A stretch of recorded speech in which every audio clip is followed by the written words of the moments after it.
Good afternoon, everyone. We welcome you inside the Centennial Center, where it's the end of the regular season for the Bobcats and the Patriots of Francis Marion University. Alongside Josh Tanner and the producer, I'm Scott McLeod. Before I go any further, happy anniversary to the producer. She's putting up with being at Centennial on anniversary number 43. She's putting up with that, with me for that many years. So, welcome in, everybody. Georgia College hoping for number 7 in the Peach Belt Conference. And Josh, this is a battle for the last 2 spots in the conference. Both teams know they're going to the tournament. They just don't know where they're going to wind up on Wednesday. Absolutely. And, I mean, this is basically round 1 of the playoffs, if you want to think of it that way, because the loser of this game, the number 8 team in the conference, is going to have to face off against number 1 North Georgia, which is going to be no easy feat, given North Georgia's won, I believe, 10 straight games, and that did not exactly turn out very well for Georgia College a couple weeks ago when they faced off. Both teams 8-13 in the PVC, but Georgia College looked to be a shoo-in there for a little bit, and then they've went through a series of streaks. I believe lost their last 6, which has really made them fight for their playoff lives. We know they're going to be there now. It's just where are they going to be when playoff time comes around? Coach Mo Smith, the head coach of the Bobcat women, said that because they got off to a good start in the Peach Belt Conference, 4-1, I think, at the start of the season, then the injuries started to come in, and that's when the attrition started, and that's when the problems started. And the Bobcats have come up with, unfortunately, like you said, 6 straight losses. But they're hanging on for their dear lives. They know they've made the playoffs. It's just where they're going to wind up. Georgia College at 10-17 on its season, and the Patriots of Francis Marion at 11-14. But again, both teams are tied at 8-13 in Peach Belt Conference play. So the Bobcat women going for slot number 7 in the conference, and going to have to take on a very formidable team. The Bobcats won last time back on Groundhog's Day, February 2nd. They won 62-55 in Florence, South Carolina, down by 5 at halftime, 32-27. They held the Patriots to just 7 points in the third quarter, and then GC put up a good, strong fourth quarter, 22-16, to come up with a win. Aaron Drinan led the Cats with 18 points, 9 rebounds. Sydney Cleveland followed up with 16 points and 8 rebounds. Georgia College shot pretty well for them, at least this season, at 46%. That's been a struggle, is the scoring for the last several ball games, as you were talking about with the issues we've had with the injuries and the losing streak. That's just simply numbers for the Bobcat women. They haven't been able to put too many points on the board. Absolutely, and another number that's not been kind to the Bobcats is their home record here at Centennial Center, just 3-8. They actually have a winning record away from Centennial at 7-5. Their last home win was against Columbus State on January 23rd, so they're going to need to reverse that today if they want that 7 seed in a matchup against Lander next week. Going to be taking on the number 1 scorer in the Peach Belt Conference on the women's side, and that's Shanice Fulmore, averaging 20 points a ball game, also 6.1 rebounds a contest. She leads them in three-pointers made at 39 out of 123 for 32%. She hit 18 points against the Bobcats back at the start of February. And again, Coach Mo says he wants to try and limit the touches that she's going to get. Maybe not shut her down, because obviously you're not going to be able to do that, but limit the number of times she is able to touch the basketball some. Yeah, and you're going to really want to watch Francis Marion here in the first quarter. That's when they do the bulk of their work in the first quarter and the fourth quarter of the game. So if you can limit them early on, you like your chances. It is senior day. We're going to get a chance to honor the 4 seniors for the Georgia College women before the ball game, I believe, is the setup. So we'll get to that information for you as we go along. Jasmine McSwain, Aaron Drinan, Shay Tarver, and Sydney Cleveland will all be honored here prior to our ball game today. The Bobcats are also going to try and keep the Patriots out of the lane a little bit and keep them off the boards as well. Georgia College has not been a great rebounding team. They are -3 on the boards so far in this season, I should say, and -1 for Francis Marion. So both teams having a tough time rebounding the basketball, and the Bobcats hoping to do a better job of it here today. Got to get inside and play their half-court ball game if they can, in order to come up with a big win over the Patriots of Francis Marion. I'm a little bit late today. They had some issues with the shot clock and the game clock. I understand Georgia College hosting the GHSA Class 2A semifinals yesterday, and they had some clock issues then. Fortunately, they didn't have to worry about the 30-second clock on Saturday, but that was an issue as well. So trying to get that sorted out, and I think we've got it ready to go, and hopefully we'll have a crowd here to come in and watch the Bobcats and the Patriots. It's going to be kind of quiet as both the cheerleaders and the Sassy Cats dance team are going up against competition in Augusta today. Yeah, the spirit competition for the Peach Belt Conference. So we will not have all the noise that we usually have at Centennial on this Sunday afternoon. That's, again, the reason why the Bobcats are playing here on a Sunday instead of Saturday, because they hosted the GHSA tournament. And time now to, before our anthem, we're going to be talking about our seniors. Coach Mo Smith out there, along with Vice President for Student Affairs, Dr. Sean Brooks. And our first senior is guard Jasmine McSwain. She's a native of Marietta. McSwain joined the Bobcats this season after already earning an undergraduate degree at Georgia Southwestern. She's seen time in 26 games, scoring 300 points, netting 26 three-pointers. Her top contest came earlier this year against Lander, scoring 25 points. She is the daughter of John and Jacqueline McSwain, and Jasmine is pursuing a master's in management information systems. So Jasmine getting honored here. Number 22, Jasmine McSwain, as she faces this way and gets a chance to be honored. Congratulations to Jazz. Good to have Jazz feeling healthy again. She was out for a little bit with the injury bug that several of the Bobcats had. Next up, forward Aaron Drynan, who also suffered through some injuries. All the way from Chicago, Illinois. Aaron, a two-year member of the Bobcats. She saw time in 48 ball games and 49, including today. Aaron has scored 497 points and added 367 rebounds. She ranks second in school history with 115 total blocks, and she scored in double digits in 29 games in her career, including a career-high 21 against Augusta back on December 2nd in 2017. The daughter of Terry and Tom Drynan, Aaron is an exercise science major. Number 33, Aaron Drynan, being honored on Senior Day here before the crowd at the Centennial Center. Congratulations to Aaron. So we've had a one-year senior, a two-year senior, and now a three-year senior. Native of Covington, Shay Tarver. She's played in 3 years for the Bobcats, seeing time in 68 games. Shay has scored 480 points to go along with 130 assists. She's had 17 career games of double-digit scoring, including 33 points versus Francis Marion on February 24th of last year. The daughter of Alonza and LaShun Tarver. Shay is a biology major here at Georgia College. So congratulations to Shay Tarver, a transfer from Howard University in Washington, D.C., and being honored here in her final season as a Bobcat.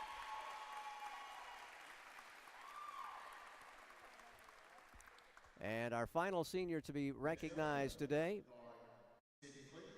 who has played all 4 seasons, guard Sydney Cleveland, native of Gainesville and North Hall High School. Sydney's played all 4 years for the Bobcats. She has seen action in 105 ball games.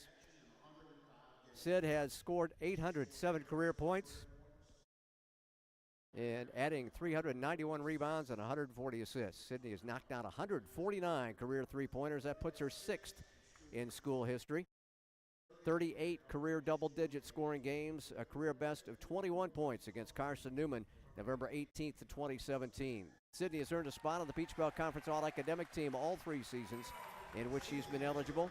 She also serves as Georgia College's Student Athlete Advisory Committee President. The daughter of Shane and Sonia Cleveland, Sydney Cleveland, a mathematics major. Ladies and gentlemen, number 32, Sydney Cleveland. And she gets to share the honors with younger sister Sadie and the family as well. So our thanks to all the seniors as they have made a great effort to help out the Georgia College athletic program and the Georgia College basketball program in particular. So we'll get one final video look and get a chance to see them at midcourt as well prior to our tip-off.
we're here. It's a short drive from your neighborhood to your naturehood. To find a neighborhood park or green space near you, visit discovertheforest.org. Hey, Banks. Have a seat and let me make you uncomfortable. Up those grades, son, or the only position you'll be playing in college is sitting on me. You're still awake? Have a seat on old Mr. Bench. At least your buns will fall asleep. Is this the one about the high school hotshot who gets benched in college? Hey, Manty, move down.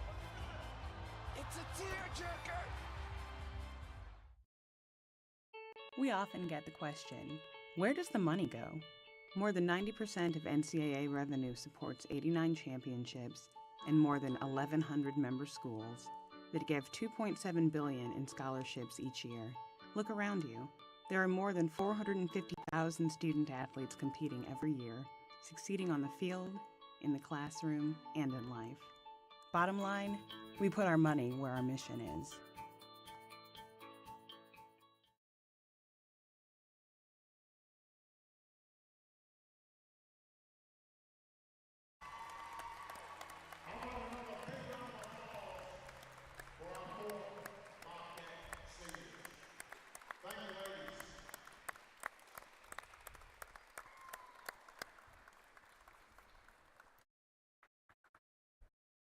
One final set of photos before we get ready for basketball. We'll get our national anthem, and Josh will have the starting lineups as we wrap up the regular season for 2018-2019. Hard to believe that it's almost over here, Josh, and the postseason is upon us. Absolutely, and like I said, got that postseason vibe already to this game, as seeding is definitely impacted by this game. North Georgia #1, Lander #2, and so those will be the top two teams that will go against our teams here on Wednesday. And before we get those starters, let's run through our national anthem here at the Centennial Center.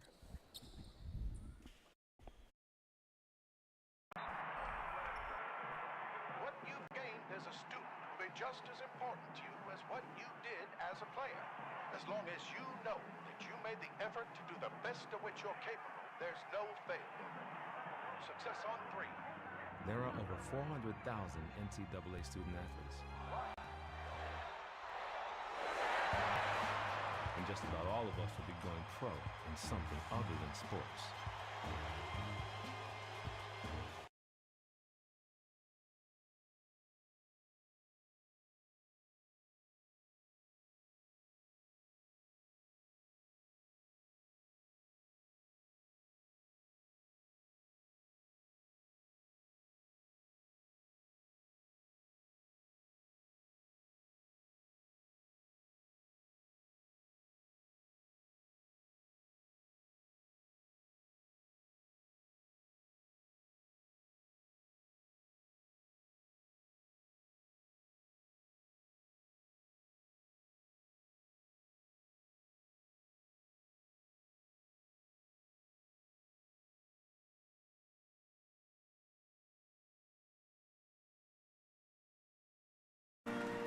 There's your national anthem, and here's your starting lineups for today's contest between the Bobcats and the Patriots, and Josh Tanner's got them for us. Thank you, Scott. Starting out with the Francis Marion Patriots.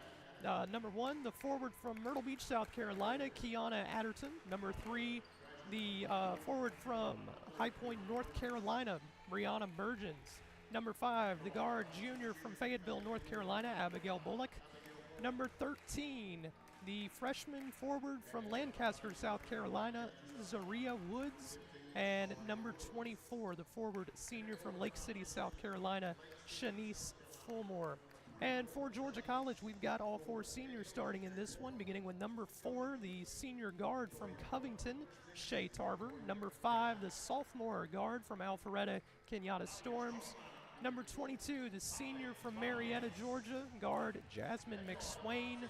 #32, the forward senior from Gainesville, Georgia, Sydney Cleveland, I should say. And finally, #33, the senior forward from Chicago, Illinois, Aaron Drinan. And those are your starting lineups for the Bobcats. Thank you, Josh. As we get set for the final game of the regular season not just for these two teams, but for everybody in the Peach Belt Conference. All the other squads got a chance to play yesterday.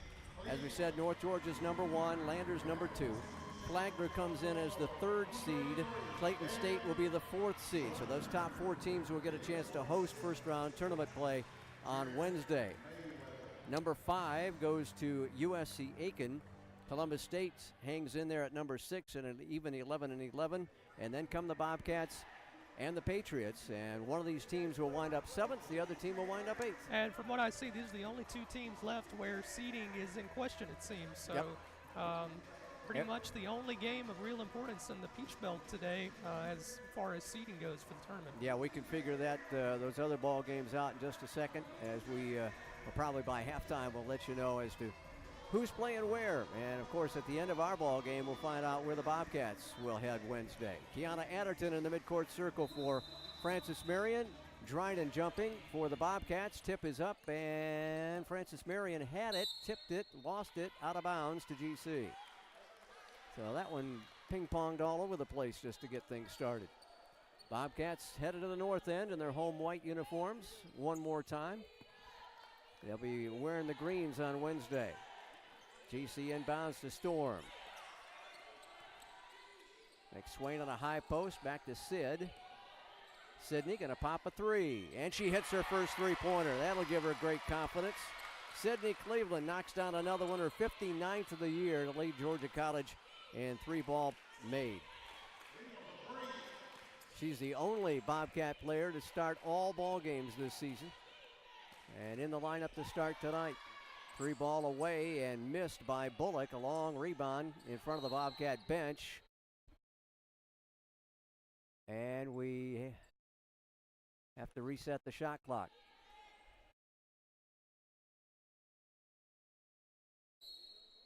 So the Patriots to put it in play from the baseline, I believe. Making sure that shot clock is working correctly. Can't get that clock figured out. Yep, got it down to 28 now. So they will inbound on the sideline in front of the Bobcat coaching staff. Bullock will get it into Adderton. They'll post up Woods off the right side lane. Up against Dryden. She missed it short. GC with a rebound.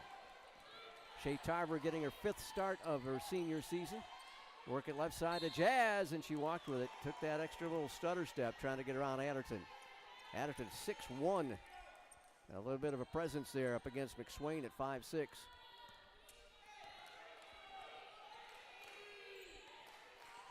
Bullock will bring it up. They'll high post. Back to Bullock on the wing. Comes across the top of the circle. Overplay by McSwain, but Adderton takes it away from her. And then a foul after the shot, or actually on the shot, by McSwain. So McSwain gets the first foul of the ball game.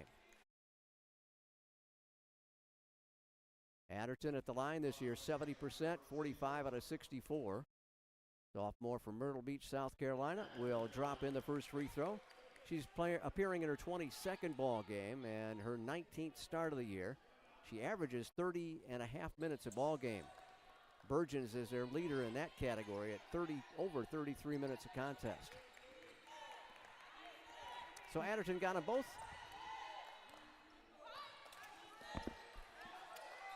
Dryden comes out to accept, working around to Storms, high in the right wing. Back to Shea Tarver. Gets a screen from Dryden, drives, drops it back to Dryden. Long 2 is off the front of the rim. And they'll push it up to the south end here as Bullock delivers it, gets it back again. They'll work it around the left side against the Bobcats. Man-to-man. High posted to Woods, turning to face the basket, spinning up underneath Dryden and puts it in and scores on a scoop. Not easy to get around Aaron Dryden, but she did. Kenyatta Storms, a sophomore from Alpharetta, drops it off. Now here's McSwain. Again, the Bobcats took care of the Patriots in Florence last time around. 3-pointer away by Tarver strong. Bullock gets another board. The junior from Fayetteville, North Carolina, has come up with at least 2 or 3 boards. Adderton got cut off.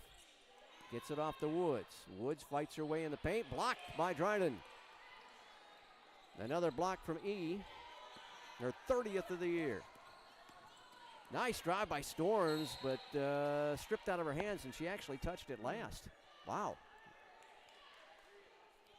Well, she was able to maneuver in there, but the ball got knocked out of her hands, and apparently she reached out for it. You got to like the defense you're seeing so far here from the Bobcats. Some good blocks early on. Want to keep Francis Marion off the board here early on when they do their best work. Shot inside by Burgeons doesn't go, and Drynan gets a rebound. There's a good board for the Bobcats. Again, neither team is in a positive, a plus when it comes to rebounds against the opposition this year. Bobcats -3, Patriots -1. Adderton knocks the ball away as Tarver spun in there. And Shea will deliver it in on the inbounds play at the north end line. Man, that looks empty up there without the cheerleaders, huh? Drynan got tied up. Woods snuck in there and tied her up. The possession arrow favors Francis Marion.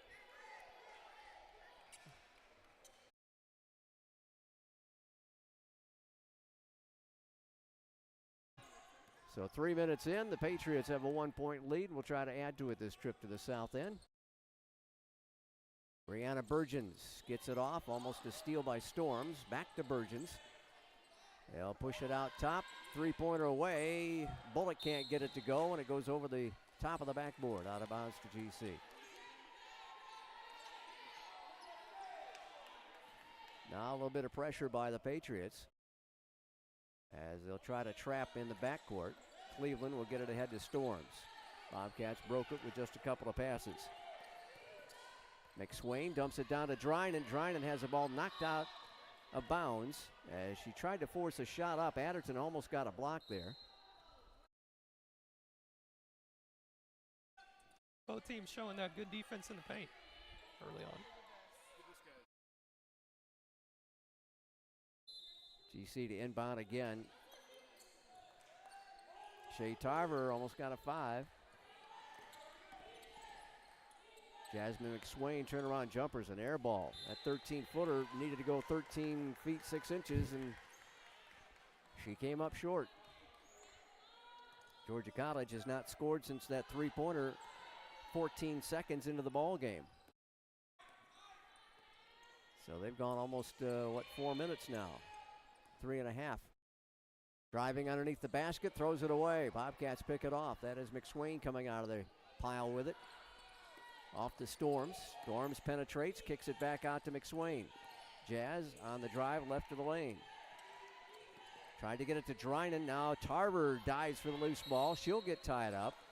And this time the arrow will favor Georgia College. Not taking care of the basketball as well as they could be. No, one of my keys to the game, rebounding, of course, for both teams, but have not been very many rebound opportunities thus far. And another thing that Coach Smith wanted to see is take care of the basketball. And GC has been able to, unfortunately, give it up a few times already. Cats get it to McSwain. Jazz fights her way in. The scoop shot doesn't go, but she got hacked by Adderton. And that'll be her first foul. First team foul whistled against the Patriots. Not quite time for our mid-quarter timeout. McSwain goes to the line. The senior from Marietta and Marietta High School, 70% at the line for the year. 44 out of 63 for her season at the stripe. And it's up and no good. Jazz did not play but 9 minutes against these Patriots back at the start of February. She had some injury issues at about that time, only got a rebound, did not even score a point, and so our leading scorer was held scoreless against them. Alert. Bobcats will get Kiana Wesley on the floor for the first time. Couple of changes also for the Patriots. And there is Jazz's first point against the Patriots this season. Tatiana McClaney, a 6'2 junior from Burtonsville, Maryland, is on the floor for them. And they get it off to Fulmore. Fulmore spins in the paint. Turnaround jumper's good. She was contested, but she's still able to drain it. Got to watch Fulmore, 20 points per game in 25 games, shooting about 45% from the field. Leading scorer in the Peach Belt Conference women's side. Three-pointer by Sid is missed. And Wesley tracks down the rebound. We get it inside to Dryden, and Dryden scores off the window. Nice post-up move by E. And we're tied at 6. She was a little bit out of control, but fortunately the window helped her.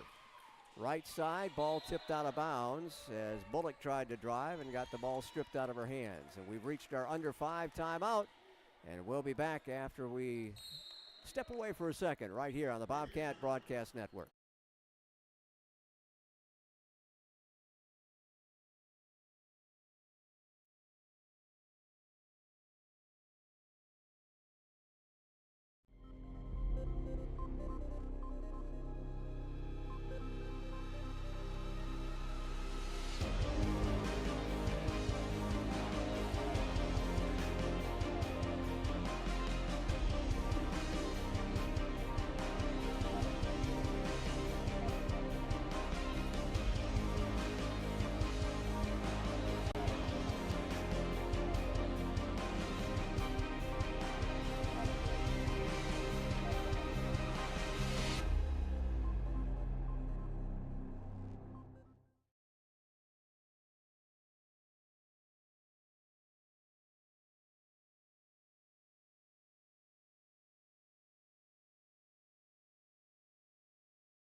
Back at Centennial, we are just past the halfway point of the first quarter, tied up at 6, and I imagine the stats are probably reflecting the tie as well, Josh.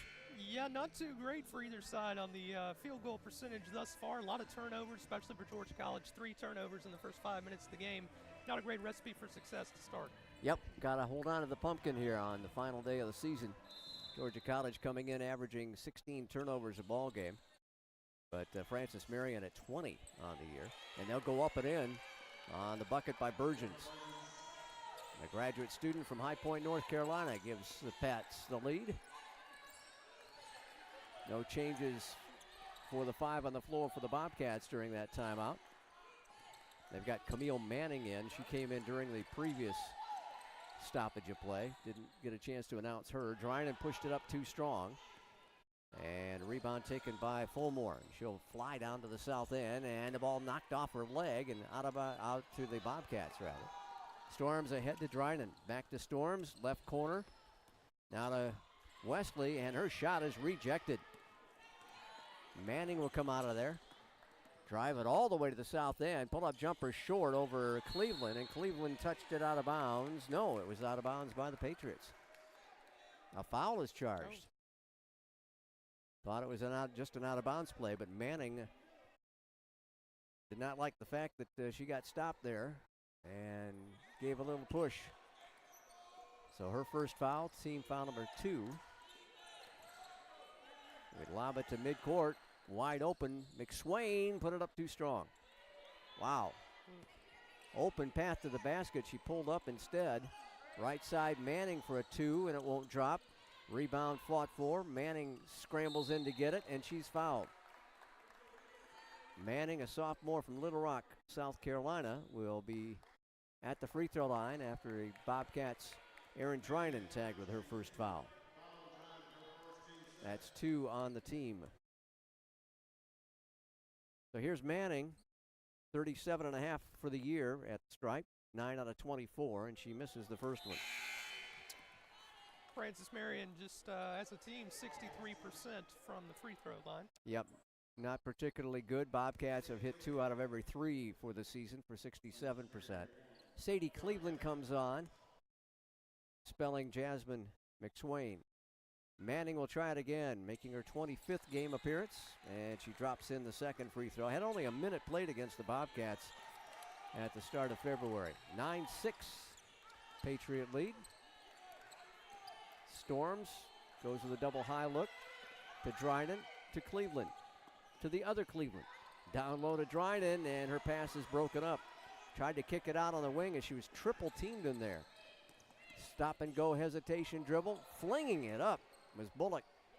Missed it wildly. Bobcats get it back again. KK hesitates, gets it off to Sid. Now back around to Key. Sadie for three. It's an air ball, settles out of bounds. Harper Vick will get an early try here. Coach Moe said he was going to try and get the freshman from Marietta on the floor earlier today. And she is on the floor for the first time. Dakota Williamson joins her. And 0-0, Cameron Johnson on the floor for the Patriots. Jumper outside for Adderton for a long two, makes it to 5-point Francis Marion lead. Harper Vick touches for the first time. She'll be the point guard now. Had a tremendous start to her season, and as the year has progressed, the freshman in her has come out, unfortunately. Wesley can't knock it down. Bobcats are shooting only 36% from the floor on the season. And that has been a struggle, as we said, scoring-wise and shooting-wise for the Bobcats as the second half of the year has come up, thanks to all the injury bugs. Three-pointer away by Johnson doesn't go, but they'll track down the rebound. That's Burgess. Back out to Manning. Under 2 minutes to go in quarter number one. And Johnson will dribble to the far side. Gets it into Adderton. Turnaround jumper, left of the lane. No, but a foul called as she got pushed and will go to the free throw line. That is Harper Vick with her first foul. Third team foul on GC in the quarter. And Adderton will step up, a 70% free throw shooter, as we told you earlier. GC will get Wesley out and bring Storms back in. One more time for Kiana Adderton from Myrtle Beach, and she'll drop that one in.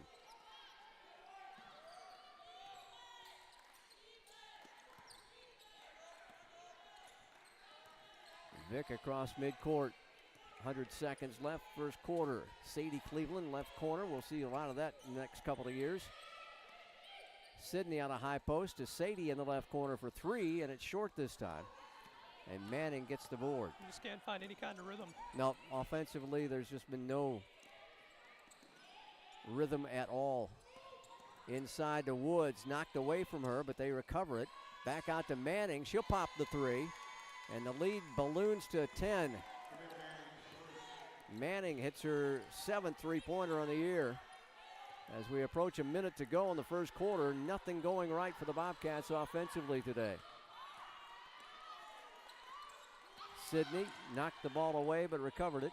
Back to Storm. She'll line up a triple and drain it. KK with her ninth three-pointer and 33 tries for the year. Finally stopping the run by the Patriots. They can use half of the 40 seconds, now 38 seconds left. Manning, double teamed, dribbles around Williamson, floats it up and scores and is fouled. She just took it all the way in on the Bobcat defense as Williamson got out of position, and Storms gets her first foul. Shay Tarver re-entering for the Bobcats. Sadie Cleveland will go out. So Manning to the line one more time. Manning with 4 points already in the contest and still on 4. Boxed out by Sydney Cleveland for the dead ball rebound.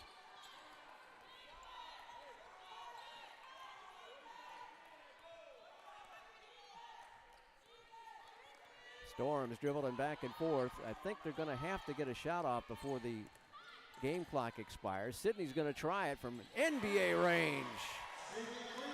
She hits her second three-pointer. Bobcats within 6. Under 3 seconds. Right baseline jumper is long. Rebound GC at the horn. So the Bobcats battle back after trailing by 10. They're down by 6 at the end of one quarter play. And we'll be back in a moment on the Bobcat Broadcast Network.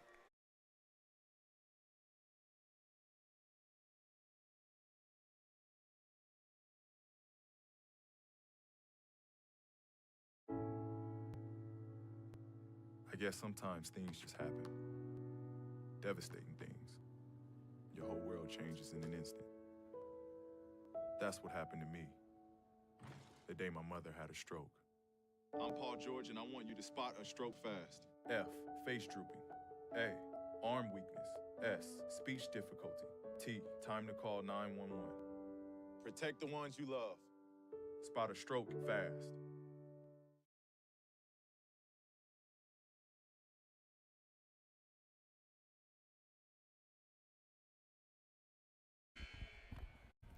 One quarter in the books for the women's contest. The winner takes 7th seed. The loser drops to the number 8 seed. Both teams are going to make the tournament. Just depends on what spot they fall in. And that first quarter, really nothing to get excited about shooting-wise for either team, Josh. We talked about the streakiness of this team throughout the season, and we just saw some streakiness in that quarter as well, as Francis Marion goes on a 10-0 run.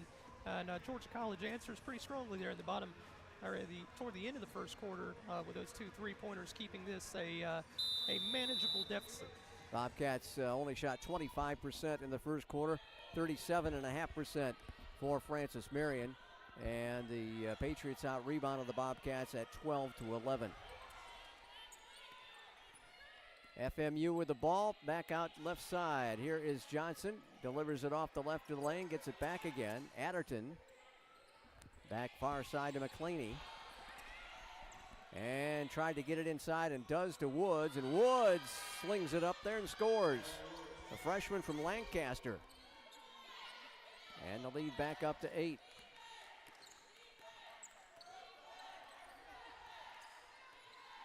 Drinan back on the floor for the Bobcat women. Dump it down to her inside the paint. Double teamed on that right side. Forced up a shot. McClaney got the rebound for them. Drops it off for Johnson. Johnson out between the circles to set up the half-court game. Manning inside to McClaney. Turns around and is fouled by Drinan. Aaron didn't move the feet, didn't get in front of her, and picks up her second foul already. Again, she's just back for her third ball game after the knee and back problems, and still trying to get the wind back, I'm sure, as McClaney drops in the first effort. 17 of 41 prior to that free throw for 24.5%. But she got them both. Didn't look like under 25% free throw shooter there. And the lead is back to double digits again. Vick at the point guard for the Bobcats. Drinan to McSwain.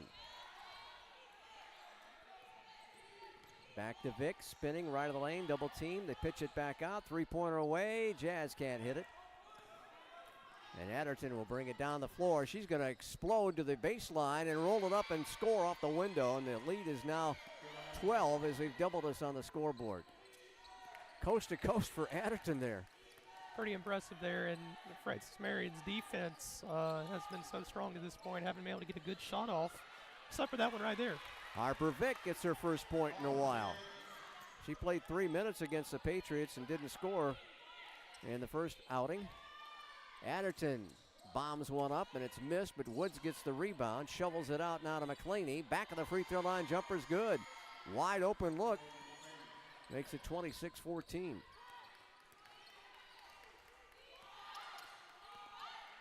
Storms tries to drive, and she is fouled. No traveling. Oh, excuse me. I saw some contact in there, but Steves knows better. Johnson will go out, and Bullock will come in for the Patriots. Sydney Cleveland back on the floor for the Bobcats for Harper Vick. Adderton dumps it down to McClaney.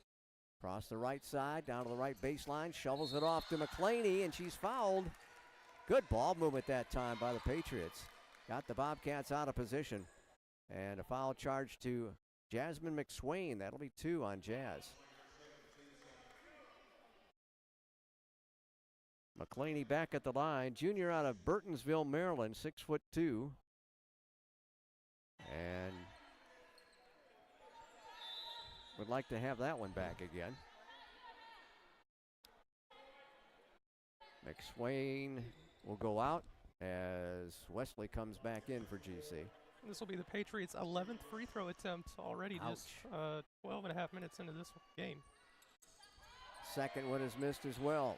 So the Bobcats will get it as McClaney goes 2 for 4 at the free throw line.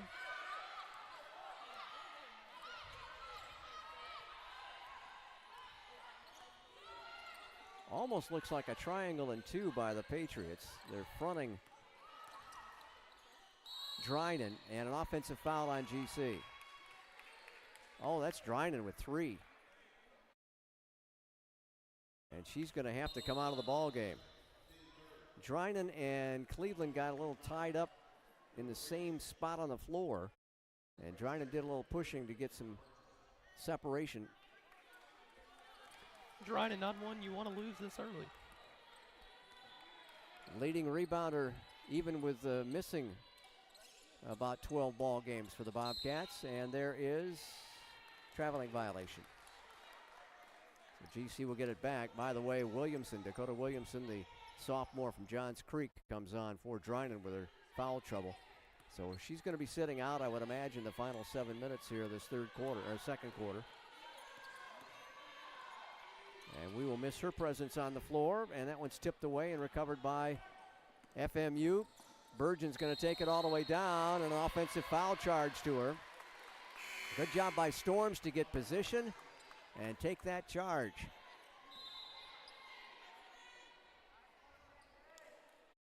Wesley goes out. Sadie Cleveland back in for Georgia College. Frances Marion running on the Cats. They have been able to get up and down the floor on GC in this ball game, probably more than Coach Mo thought they would. Playing very aggressive from the onset, offense and defense, really commanding the pace of this game. Ball tipped away again. Entry pass denied by Bullock, and then Bullock brings it down against Sidney. Gonna go baseline with a short runner, missed it. Dakota Williamson gets the rebound. She averages a couple a ball game, making her 11th appearance of the year.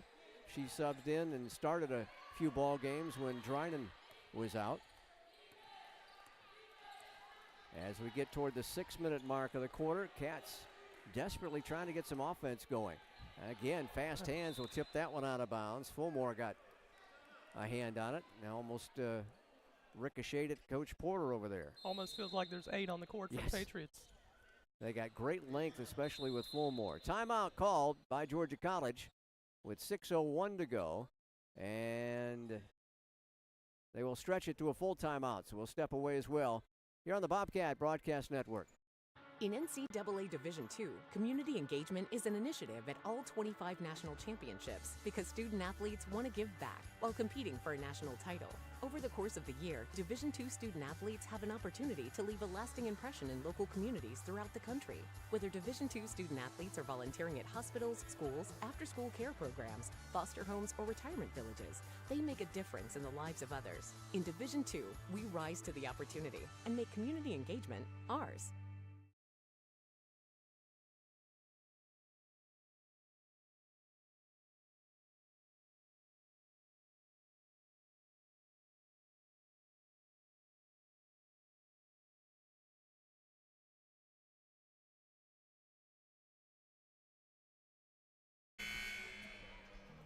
Well, the Bobcats have only put 2 points in the bucket in the first almost 4 minutes of the second quarter, and Frances Marion on another run here. 8-2 run for Frances Marion. That's on top of that 10-0 run in the first quarter as the Bobcats trail by 12. GC to inbound it with Sadie Cleveland doing the honors. That extra length of folks like Adderton and Fulmore are really clogging up the defense. And there's a three-pointer away at the horn. Tarver missed it. Burgeons pushes it ahead to Bullock. Well, Coach Mo warned us that Frances Marion is a lot better than their record would indicate, and they have dominated the Bobcats thus far. Adderton up and in and missed it against Sadie Cleveland. It's out of bounds by Adderton. She could not finish the two-footer. Got inside, opened up. Maybe a little too far inside.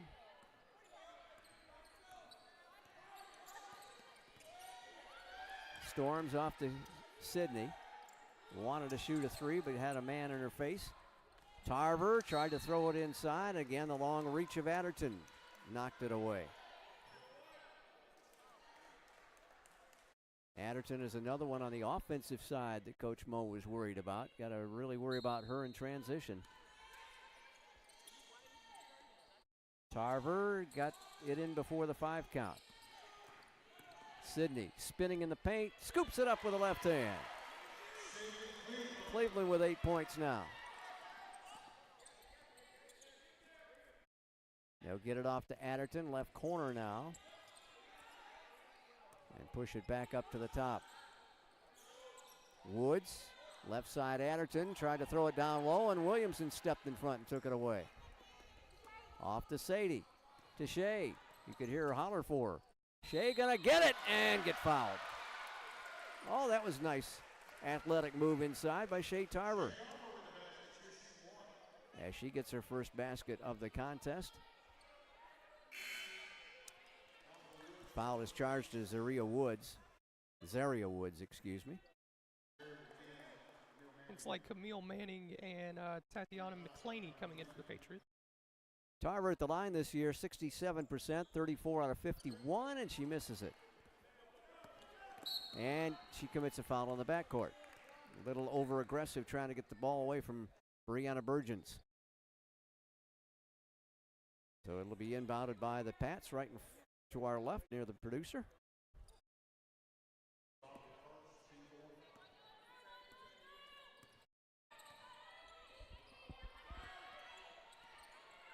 Burgeons on the right elbow, gets it down inside, and a push foul. Sadie Cleveland trying to deny the pass, gets tagged with her first foul.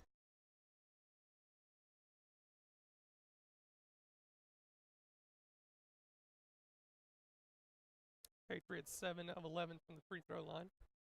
They have been visiting there a lot already in this first half, and Bobcats have only taken a couple of free throws, if memory serves. Three free throws? Wow. We are at home, right? First free throw is good by Burgeons. 70% at the line for the graduate student from High Point, North Carolina.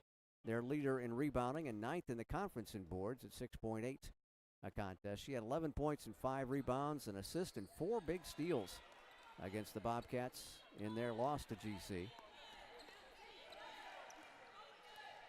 But now the Patriots have a 10-point cushion again.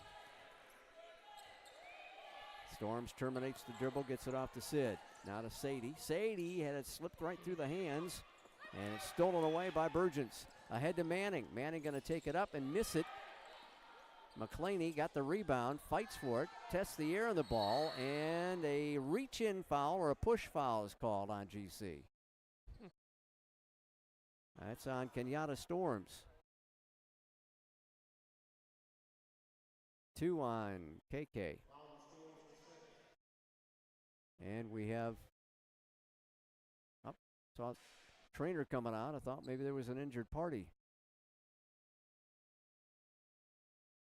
Yeah, we did have Burgeons.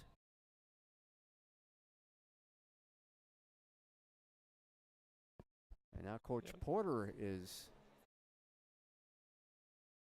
down in the corner. They're way out of our view. I can't see them from here. We do have an injured Patriot almost out of the gym. Out of our side for sure. Out of the southwest corner of Centennial. Yeah, usually you don't see the trainer leave the bench unless there's an injury, and that's exactly what it was. Camille Manning is the injured party, and they're going to have to help her back to the bench, and she's in some pain. Does not look good. The sophomore struggling to make her way back to the bench, and a couple more players will come on to try and help out the guard from Little Rock, South Carolina, graduate of Dillon High School. Trying not to put any weight, it looks like, on either leg. I don't know which one is the injured party, or maybe both of them. Wow. Not even stepping down. No. So Coach Porter had to rush over there to check on Manning. McClaney misses the first free throw. Ashton Viterbo is their athletic trainer. Oh, hello to Hawk. Michael Hawkins, the sports information director. We have Francis Marion, longtime friend. He and I have been through a few battles together. Ball tipped away. Sydney got it off her hands and recovered by Bullock, and she's going to float in and get fouled. That's Sadie Cleveland with her second personal foul. Turnovers and fouls are plaguing the Bobcats in this one. How many free throws have they made of their 28 points here? 9 of 15 from the free throw line, 60%. And count another one for Bullock there. Make that 10. Vic comes in for Kenyatta Storms. And 10 turnovers by the Bobcats. Oh, my goodness. Just way too many issues right now. And the number one issue is lack of points. Second free throw by Bullock is also good. So not a good combination there, Josh, with the fouls, turnovers, and bad shooting right now. And a free throw percentage, or a field goal percentage of about 30%. Ouch. Is not helping. Nope. Harper with 15 to shoot. Behind the back dribble as she lost it, had it knocked away. They're more aggressive on the defensive end than the Bobcats are. And they're going to try and lead it to some points. And a layup is blown by Adderton. But a follow-up is good.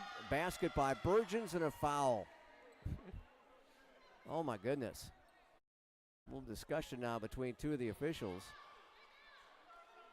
Adderton missed that bunny on a layup. Patiana McClaney coming up limping. They're starting to have some attrition here. The basket is good. And a blocking foul on GC. It goes against Williamson, I believe. That'll be her first. And that is 5 on the Bobcats in the quarter. So the Patriots will be shooting no matter what happens foul-wise. Coach Mo wants an explanation. They will get Cameron Johnson back in. McClaney says she's all right and will get a chance to shoot.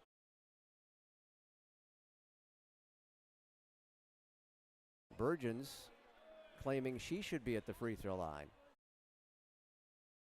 And why not? She's a 70% free throw shooter compared to 24.5%. And now we'll discuss it once again. Not sure what the discussion is here, but it'll be 2 free throws at the south end again for Francis Marion, and it will be McClaney at the stripe. Francis has only been whistled twice in this second quarter.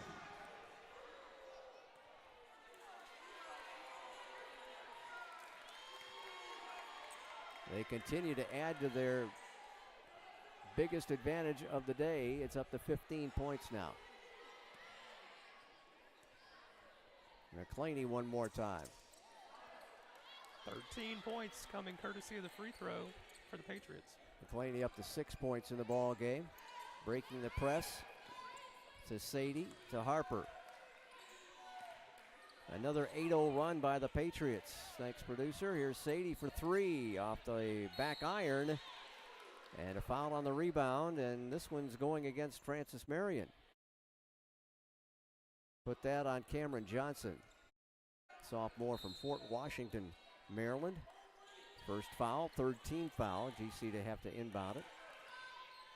With Drynan on the bench, Bobcats have Williamson and Sydney Cleveland as the post players, and there's a nice drive by Harper Vick, and she will go to the free throw line for the follow-up. Fourth team foul on Francis Marion, second of the game on Burgeons. Harper, 31 of 44 for the year. The follow-up is in and out. A game of streaks. Positive for Francis Marion, negative for the Bobcats. They miss it but get an offensive board. Fulmore puts it up, missed it. And a fight for the loose basketball. McClaney is down again. I think that's her. And another foul on GC is a push. No, it's a foul on Francis Marion. It's Fulmore with her first. And that'll be their 5th foul, so GC will shoot a pair.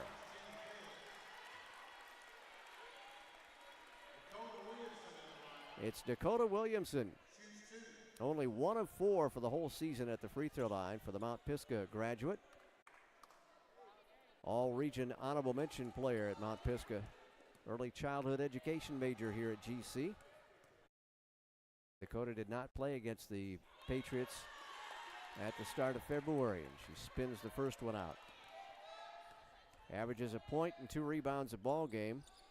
A lot of playing time here for her of late because of the injury situation. She's averaging over 14 minutes a ball game in conference games. GC trying to amp up the pressure defensively. Adderton skips it in the left corner to Fulmore. Fulmore for 3, it's short. And Harper Vick couldn't corral it. Wow.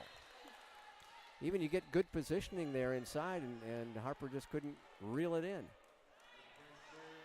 Need every rebound they can get. Francis Marion leading in the rebound battle. 7 offensive rebounds for the Patriots. And that doesn't help. They'll get it in. Number 33, Brianna White is on for the first time, and it's taken away by Sydney Cleveland. Off to Tarver. Tarver, jumper up, short. Nobody in to rebound for the white gals, I should say. Tarver just takes it right away from Fulmore. And now a foul.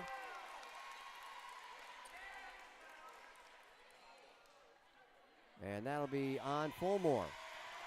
Bobcats needed something like that. Hopefully that'll light a spark it up here. Fulmore with her 2nd foul in a matter of seconds, actually. She's been a little frustrated here in this ball game. She's been held scoreless to this point. And Shea Tarver will shoot a pair at the north free throw line. Drops in the first effort. 3 points now for Shea. She had 2 against the Patriots last time around with an assist.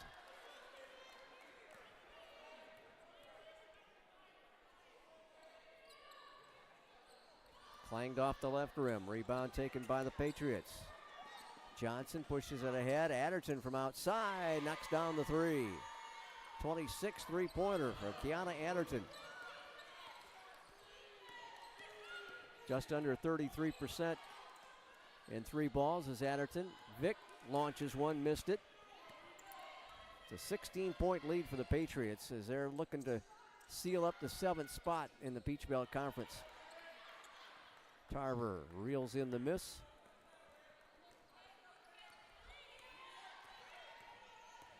Shea drives around, had the ball knocked out of her hands by Johnson, and Johnson was on the end line. Wesley returns for GC. Burgeons and Woods for the Patriots. And a timeout taken by Coach Porter. Jerry Porter whistles the timeout. It's 30 seconds, so we'll stay here. Men's game to follow. The Bobcats fighting for the 5th spot in the Peach Belt Conference as they will play the last game of the season. Yeah, they're looking at a number 4 matchup with UNC Pembroke in the first round of in the quarterfinals of the Peach Belt Conference playoffs, which should be a pretty nice matchup for Georgia College. Well, they did beat them here at the center when the Braves were nationally ranked, but they got smoked up there at Pembroke. Might be catching them at a good time. They started 10-2 in conference play and are just 5-5 in their last 10 is UNC Pembroke. Yep. So you gotta like the matchup for Georgia College. And Coach Gaines was telling me we could wind up playing Francis Marion again from the way he was seeing these standings and the way things shook out yesterday. It might be a 3-way tie as Sydney Cleveland pops a 3 and misses it. Might be 3-way tie for 5th place. Oh.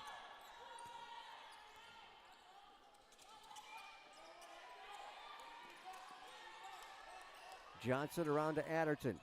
Left side to Woods. Across the lane pass and a whistle. 3-second lane violation on Francis Marion. So one of their few turnovers in this ball game. And GC will try to cut into a 16-point deficit. as we go under a minute in the first half. Harper Vick drops it off to Sidney. Williamson working against Woods.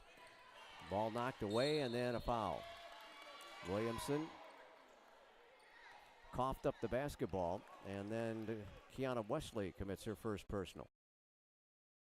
So we'll go to the south end to shoot a pair again for the Patriots. Man, they are claiming a residency there at that south free throw line this first half. Gonna start charging them an occupation tax or something. There you go. There's number 20. 20 free throws in the first half, and Bullock drills it. 12. Go ahead, Josh. Up to an even 70% free throw line. Much higher than their season average at 63.5%. And the lead balloons to 18 for the Patriots.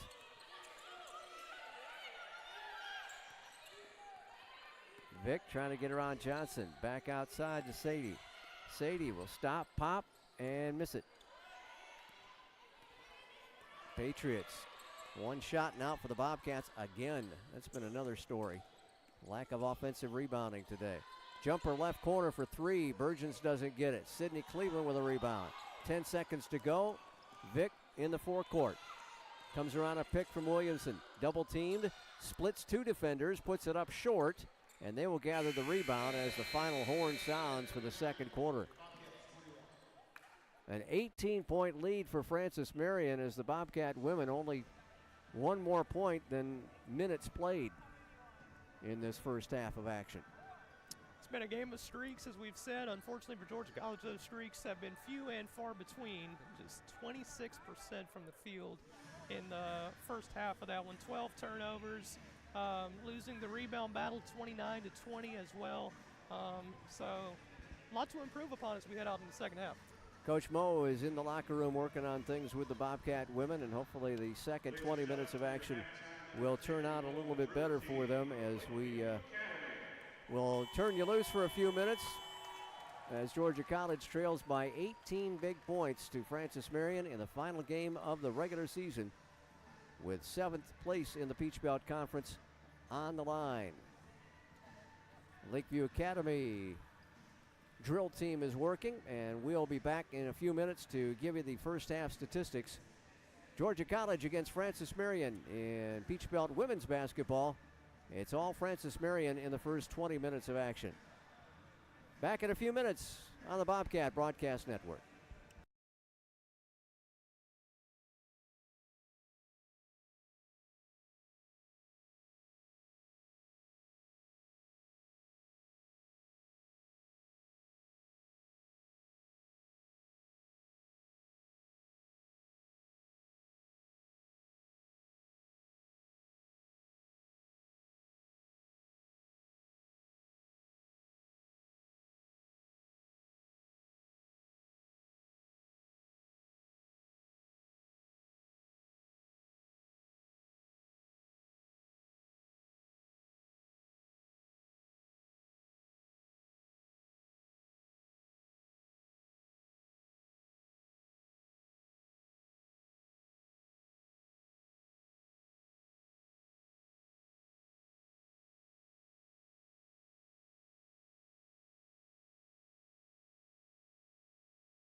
a nearly perfect second half. What's the individual scoring looking like for the teams? Individual scoring, Sydney Cleveland with 8 points, Harper Vick with 4, Shea Tarver and Kenyatta Storms both with 3 points. Kiana Adderton, somebody we talked about at the beginning of the game, we're going to have to keep an eye out for her. I believe she averages 20 points per game, and at the half she is on pace to surpass that at 11 points. Tatiana McClaney with 8 points, Camille Manning with 6 points. So the suspects we talked about here at the beginning of the game, getting in those points early on in the first half, and really you got to hand it to Francis Marion. They have played an almost near perfect game, offensively and defensively. Have turned the ball over a little bit, but shooting fairly well. Well, about 36%, not great, but better compared to the Bobcats here in the first half. And that's with Fulmore, their leading scorer, only 2 points in that first half of action as well. So the Bobcats have done a decent job of shutting her down. She's getting a little frustrated. She has a couple of fouls as well. Checking on some of the other statistics, points in the paint, the Bobcats are trailing that 14-8. Francis has 10 points off the 12 turnovers by the Bobcats. Georgia College has only managed 3 points off 8 turnovers by Francis Marion. Yet another nail in the old coffin for the Bobcats in their ball game so far. Francis has 8 second chance points compared to just 4 for Georgia College. And their bench is outscoring the Bobcat bench at 12-4. And Francis Marion really taking advantage of those fouls. I'm looking at these stats thinking, looking at a full game here, but we're just looking at one half, the first half of the game. Francis Marion, 15 of 21 from the free throw line, good for 71%. And compared to the Bobcats, just 2 points from the free throw line. That is a huge disadvantage for the Bobcats early on. That's most of your deficit right there. They've got 13 more points at the free throw line than the Bobcats have. And they have actually made more free throws than the Bobcats have taken. So GC only 2 of 8 at the house here in this first half of play from the free throw line. 4 blocks in the ball game for Francis Marion, 2 by Adderton, and 1 apiece for Johnson and McClaney. Bobcats have 2 blocks, both of them credited to Erin Drynan, but Drynan only played 10 minutes because of her foul trouble. She had 3 fouls early on, and she's been on the bench for the final 7 minutes, I believe, of that second quarter, as Erin struggling to get something going offensively. She's only 1 of 5 from the floor and just 2 points along with 4 rebounds in the first half of action. Yep, sit one of your top shooters for almost an entire quarter there and only get 2 points from her. That's certainly not going to help things. And a lot not going in Georgia College's favor early on. A lot they're going to have to turn around here as we gear up to kick off the second half at Centennial Center. And once again, this is a 7-8 matchup. The bottom 2 teams in the Peach Belt Conference for the tournament. And starting on Wednesday. Yeah, Georgia College, well, I imagine neither team does, but especially Georgia College does not want a rematch with North Georgia, I imagine, after how things went down there a couple weeks ago with that 113-59 loss at North Georgia. Yeah, almost doubled us up on the scoreboard. It was their senior night, and they are probably the best shooting team in the women's division, and they showed it in that ball game in Dahlonega. So we're getting set for second half play as GC will inbound it right in front of Josh. Shea Tarver to put it in play. She's joined on the floor by Kenyatta Storms, Erin Drynan, Sydney Cleveland. And I'm looking for our 5th player. Must be down underneath. Jasmine McSwain. There's Jasmine. Yeah, she's in the left corner there. She's hiding away from me.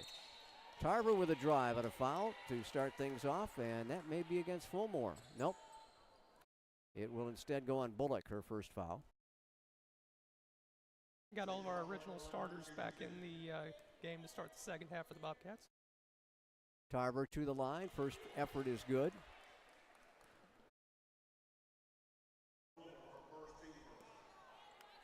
Well, now they have changed it to a foul on Fulmore, and if that's the case, that'll be her second foul.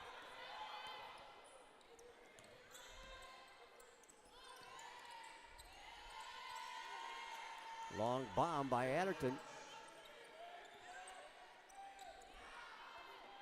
And the Patriots continue to press the Bobcats, and it's out of bounds. Burgeons reached up, but then pulled the hand back as she saw it was going to sail out of bounds. And Georgia College with its first turnover of the second half. Had 12 in the first half.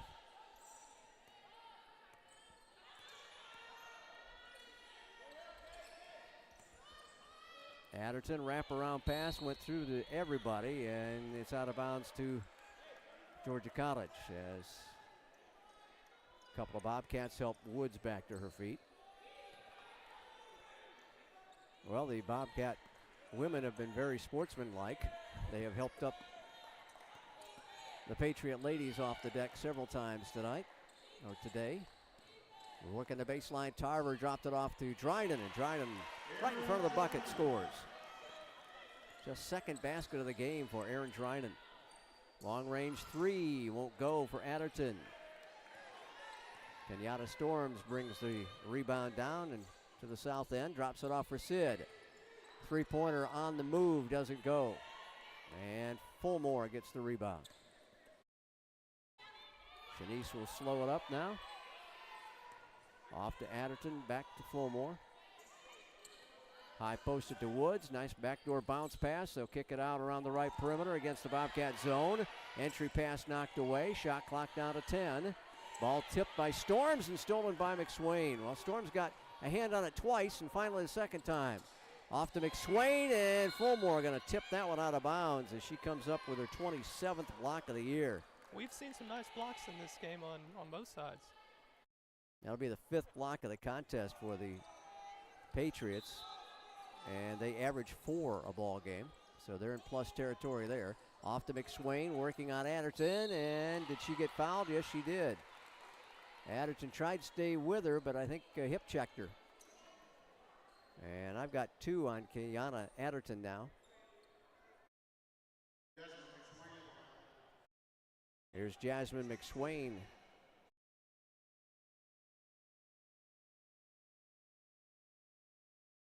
Spent the first 3 years of her academic career at Georgia Southwestern, athletic career, I should say. And working on her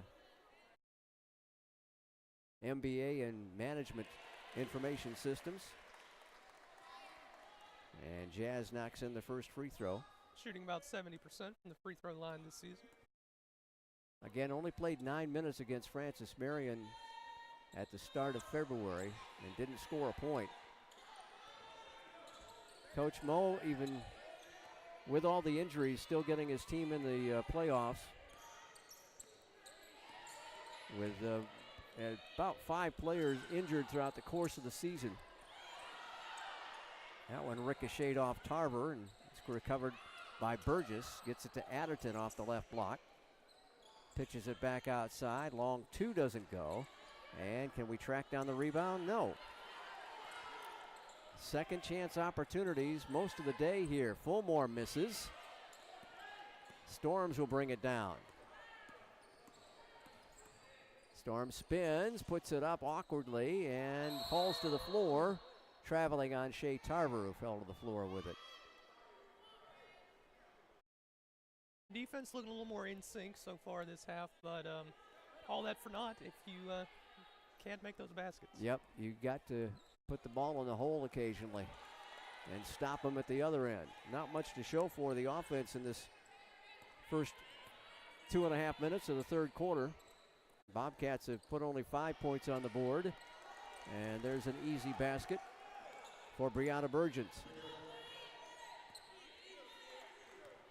Their biggest lead was 18 points in the first half.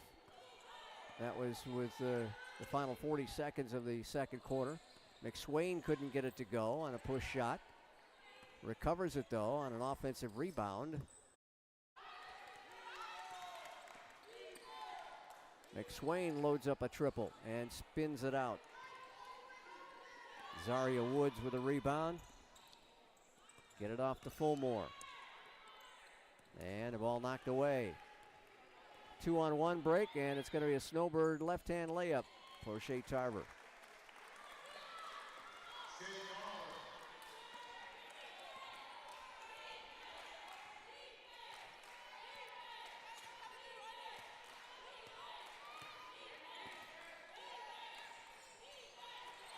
Chatterton had to take it away. Sydney got it out of there. Sid terminated the dribble kind of early. Off to McSwish, and she does just that. And Jerry Porter wants a timeout. It'll become the media timeout at 6:03 to go, third quarter. Georgia College trying to come off the deck, down by 13, and we'll return to Centennial in a minute on the Bobcat Broadcast Network. In NCAA Division II, student athletes leave a lasting impression on their communities. That's because Division II student athletes want to make a difference and truly be part of their surrounding communities. Through community engagement, thousands of student athletes from various backgrounds interact with community members who view them as role models. This interaction leaves a positive and perhaps even life-changing impression on all those involved. In Division II, we rise to the opportunity and make community engagement ours.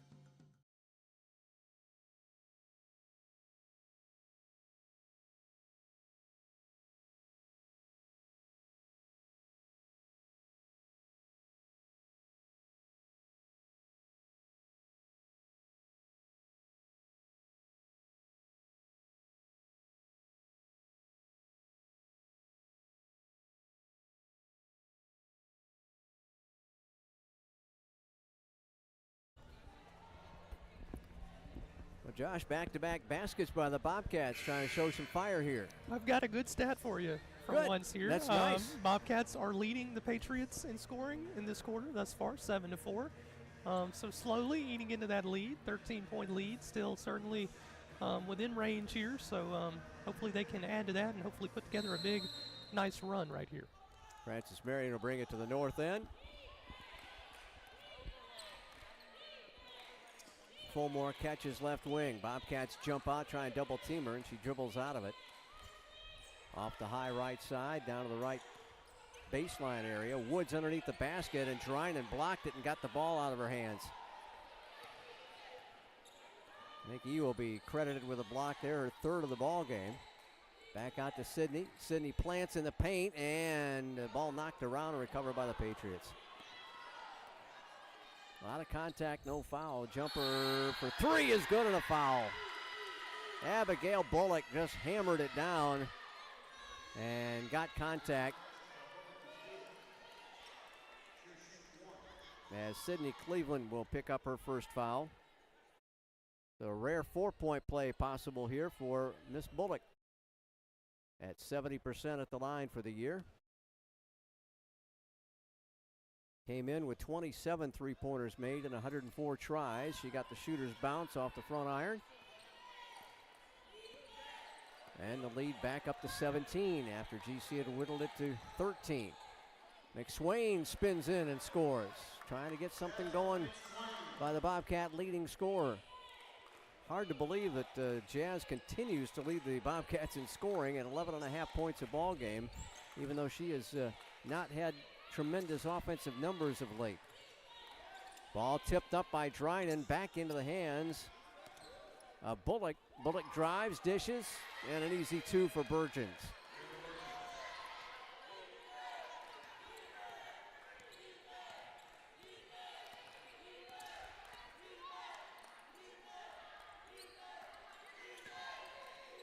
Bobcats were trying to keep them out of the paint. A long three-pointer up by Sydney Cleveland. She knocks in her third of the year. That's 152 in her career. She is sixth in school history. I don't know how far away she is in number 5, if she can make it here in this ball game or on Wednesday. And we've got our 4:21 timeout. Yes, indeed. Bobcats down by 14, and we'll return to the Centennial Center in just a moment on the Bobcat Broadcast Network. We can stop to make sure someone is okay. Get in the way and disrupt the situation. Notify an authority. Or walk them home safely. We can change the language around rape.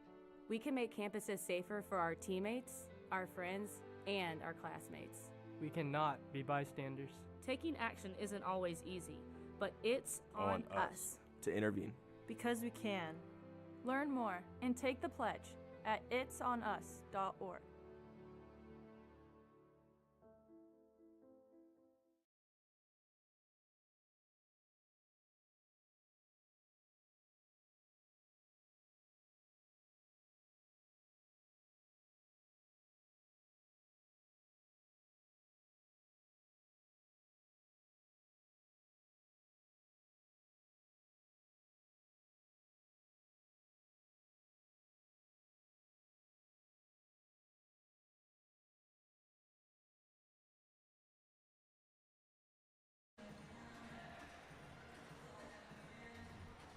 Well, the Bobcats whittled it down to 13, and then it got stretched back up to 17. And now it's a 14-point cushion for Francis Marion, just holding us off at arm's length most of the game here, Josh. Yeah, I need to start closing the gap here. The seniors, or three of the seniors, leading the Bobcats in scoring thus far. Sydney Cleveland up to 11 points in this game. GC just unable to get really a whole lot of offensive consistency, or defensive consistency for that matter, as the Patriots have been able to do what they want against the Cats to this point. GC in a zone, 2-3. Left side three over the top of the zone, and Bullock hammers it in for her second straight three-pointer. I'll give her 29 for the year. Now it's back up to a 17-point advantage. McSwain, double team, puts it up from the free throw line and missed it. Patriots clear it. One shot and out for GC. Driving, dropping, and scoring again. Wow. Burgess just kind of hangs out on that left block and waits for somebody to penetrate and get the dish. And it's an easy basket, and it's a 19-point lead, their biggest of the day. Three-pointer by Storms refuses to go, but she tracks down the long rebound. Drynan kicks it out to McSwain. Now here's Tarver penetrating, and she coughed up the ball. Bullock catches. Driving again. Gets it down once more to Burgess. Can't get the shot off. Back up to Fulmore. She loses the handle on it. Got tied up, but the Patriots will maintain possession with the alternating rule. Harper Vick comes on for Shea Tarver for the Bobcats.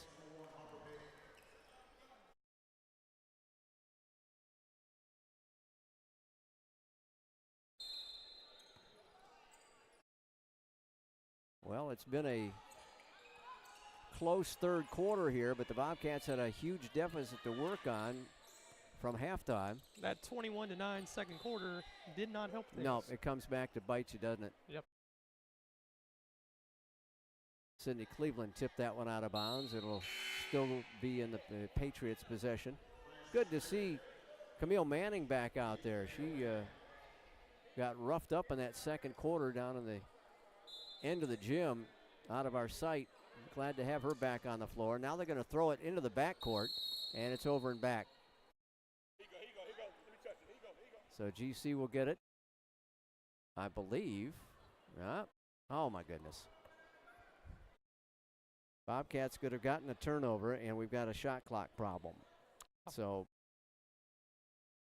is that why the whistle was blown so I think soon? so, yeah. Steve Edwards, the lead official, blew the whistle before the ball got out of bounds, or anyone was able to get to it. Before, anybody could touch it. So they started to run the clock before anybody touched the basketball, and that's not quite right. So it looks like Francis Marion will be able to inbound this one again, possibly. Yes, indeed. And now probably going to have to come over to check on the actual, well, apparently not. Thought maybe they'd have to check on the actual time on the game clock left. Coach Porter talking with Steve Edwards right now. Mo Smith in there as well. Ball has to be touched on the floor before the clocks start.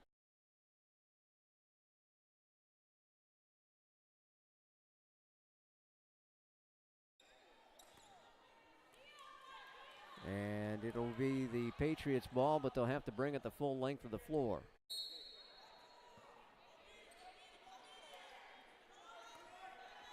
Very unusual. Manning on the left side, down to 3 on the shot clock. Long bomb, glass ball. GC will get it on the shot clock violation, a turnover by Francis Marion. Francis Marion starting to catch up with the Bobcats in turnovers, up to 13 for Francis Marion compared to the Bobcats' 15. Vick, bounce pass, right side, 3 for McSwish. Jasmine McSwain gets her 27th three-pointer of the season.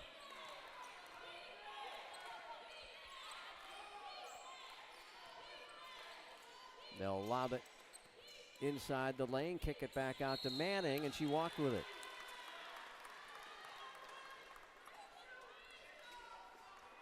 A little momentum maybe going on the Bobcats side. They need a lot of momentum, down by 16. Leading the Patriots 17-15 this quarter. Of course, though, it's going to take a lot more than 2 points to close this gap. Need to get a stretch going here.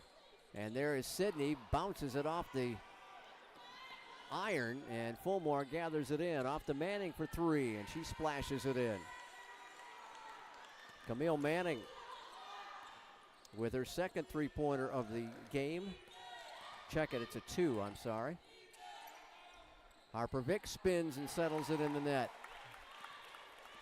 Vick up to 6 points.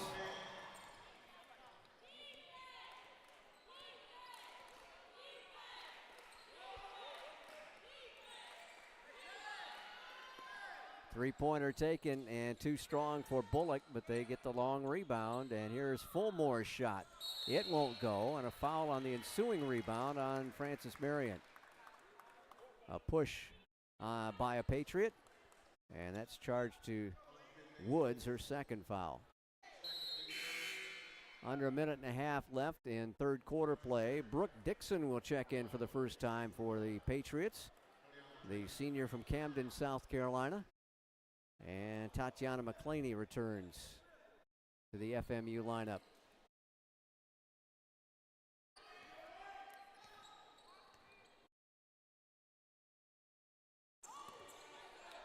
Storms off to McSwain. McSwain working on Manning, drives in, puts it up too long. Falls to the deck, she peels herself up, is okay. It's tipped out of bounds by the Patriots, so GC will have it. Should be a new shot clock.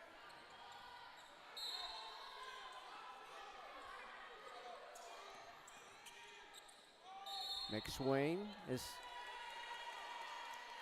called for an offensive foul, throwing an elbow was Jazz. That's her third foul. Second team foul on GC in the quarter, so at least we don't have to worry about that. Francis Marion's been cut back on shooting free throws. A lot fewer fouls the second half, which is a big reason why this is such a competitive quarter. Right side jumper is good. Abigail Bullock knocking them down. That's 13 points for her. Sydney Cleveland playing her last game at Centennial. In and out on a 3. She's hit 3 of them today. Bullock will stop between the rings. High post pass. Back to Bullock. Left side into the hands of Dixon. Bullock backing out. They'll drop it off and throw it away. Cleveland got it. Ahead to Vick. Harper one-on-one. Use the left hand for the layup.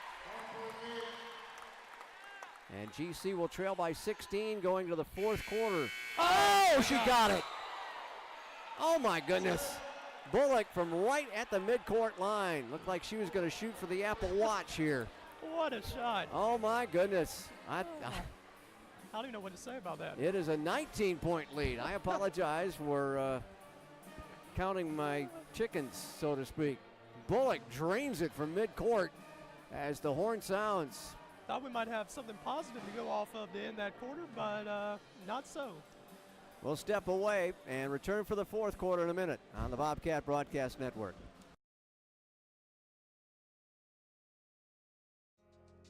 I knew that there was an opportunity to have my college paid for if I was good enough to play baseball at that level. That was going to make a big difference in my family. D2 baseball gave me an opportunity to play at a high level and to get an education that's going to be valuable for me throughout the rest of my life. I chose to take my experience of being a student athlete and pursue that within my career and to get a master's degree. If I wouldn't have had a baseball scholarship, there'd be no chance that I'm doing what I'm doing today.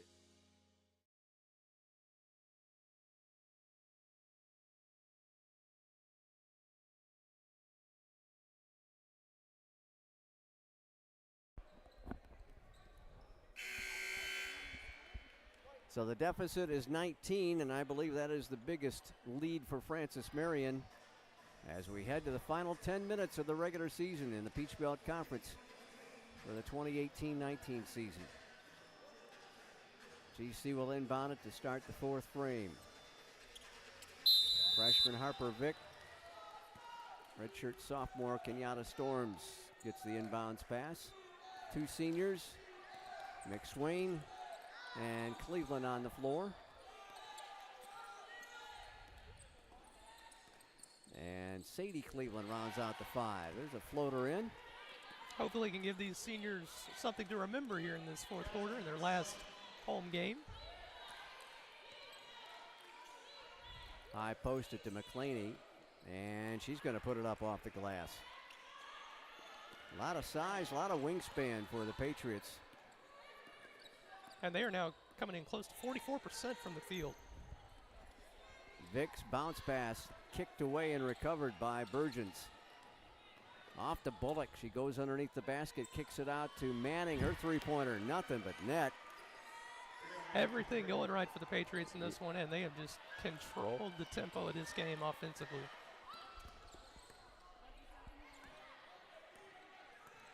Harper spinning in the paint, she's wide open, shoved it up there with the left hand, and the scoop shot doesn't go.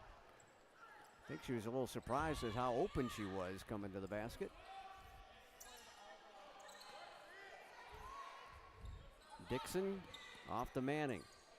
Cross-court pass to Burgeons, and Burgeons doesn't get it to go, but is fouled. Two Bobcats may have gotten a piece of her, and we'll see who they'll charge it to.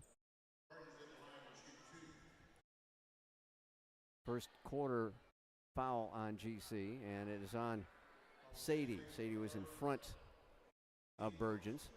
Brianna, the graduate student, 70% free throw shooter, at 11 points, 5 rebounds, 4 steals, and an assist against GC up in Florence on Groundhog's Day. Vick departs as Tarver checks back in.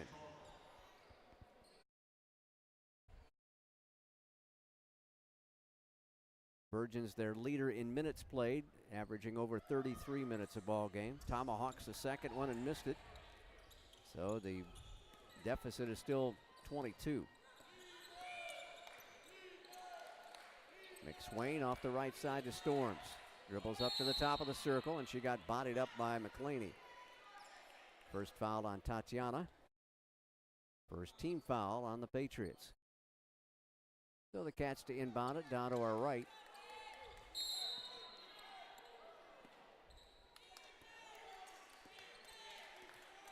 Storms to set up the half court. Double high post, back to Sydney. Spins, almost lost the pivot foot to McSwain. Too far underneath the basket when she tracked it down. Down to 10 on the shot clock. Here's Tarver driving, almost walked. And it is gonna, nope. Sadie Cleveland's gonna bang in the triple. And for Sadie, her first 3 ball to fall today. That'll give her 18 for the year.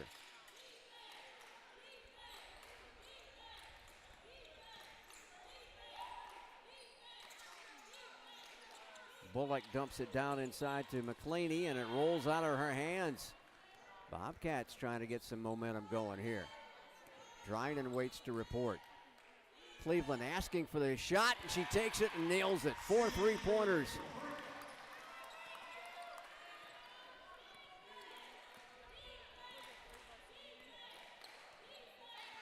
.154 in her career now. Up to 14 points on the day for Cleveland. Sid averaging just over 11 a ball game. Had 16 against these Patriots in the first matchup, and that's tipped out of bounds, and the Bobcats will get it back again. Coach Porter is going to burn a timeout. She'll have only 1 remaining. And we'll step away for a minute. Bobcats back to within 16. We'll have the ball when we come back to the Bobcat Broadcast Network. The American dream to me as an immigrant means having the opportunities that my parents didn't have. Being the first one in my family to graduate, it meant everything my parents sacrificed for me to get to this point. It was paying off.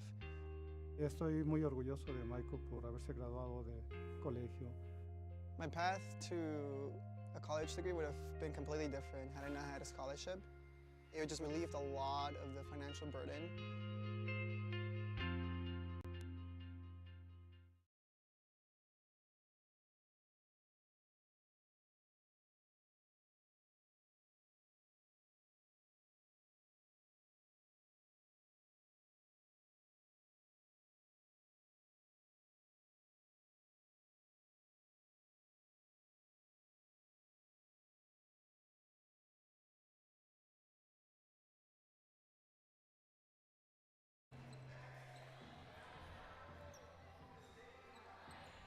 Bobcats trying to fight back here. They'll get Drinan in after the timeout by Coach Porter. GC will have to take it the full length of the floor. Adderton back in for the Patriots, and something the Bobcat defense has been able to do this half is keep Adderton off the board. Bullock picked up some of that slack, though. She now leads the Patriots with 16. Wow, in this one. 16 rebounds for a guard. 16 points. Oh, 16 points, yes. I'm sorry. I was going to say, here's Drinan, and her shot is rejected by the freshman Woods, her 11th block of the year. Woods touched it last, so GC will maintain possession. Tarver back in, will trigger it out to Sadie Cleveland. Sadie pops the three, and it's too strong. And they'll let it float into the Bobcat bench. Bobcats depending a little too much on the three ball here, but it's getting them back in the game at least. Now I need another stop. They are 7 of 20 beyond the arc, which matches their field goal percentage as well, 35%. Adderton back around top to Bullock. Burgeons finds Woods wide open underneath. Drinan got caught in a switch. And Woods gets her 6th point of the contest. The lead back to 18. Storms down the right side of the lane. It got bodied up and fouled by Burgeons. That'll be 3 on Brianna. She is the first Patriot to get to 3 fouls on the day. And KK at the line, the sophomore from Alpharetta, redshirt sophomore, Forsyth County High graduate, region champions up there in her high school career, an honors student, silver scholar here at GC, and a bronze scholar her second year. 1 of 2 at the free throw line. It's rolling out of bounds. Bullock backed away from it as a Bobcat touched it out.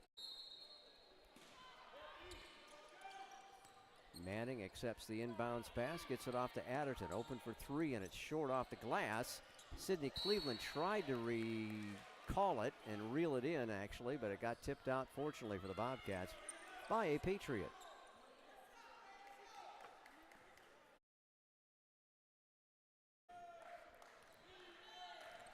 Not much room for error right now for the Bobcats, approaching the 5-minute mark. Yeah, under 6 to go, and they're down by 16, and then Drinan gets fouled. You've got to make everything count if you want to get that 7th spot. Hacking foul on Woods. That'll be 3 on her. 3rd team foul in the quarter on the Patriots. Again, the winner gets number 7 in the conference. The loser drops to number 8. Both teams are assured of a playoff game on Wednesday. And checking out those other playoff games, it looks like, again, number 1 seed North Georgia will take on the loser of this one. Lander will host the winner. Flagler will play Columbus State in St. Augustine as Drinan bricked both free throws. And Clayton will be at home against USC Aiken on a 4-5 matchup. 7 and 8 seeds, the only seeds left to be settled in the Peach Belt. With just this game remaining in the regular season. They'll kick it out to Adderton up top. Left baseline, 3 ball by Fulmore is no good. She has struggled on the day. Ball squirts loose, and did they call a timeout? They did, but it's their last one. Interesting call there. Burgeons corralled it, and now Drinan's hurt. Or at least is in pain. Let's hope she's going to be able to come back from that. Drinan with a knee injury and a bad back as well this season, and will make her way back to the bench as Coach Jerry Porter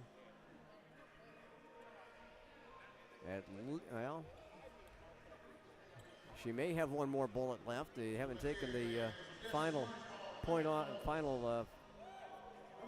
off.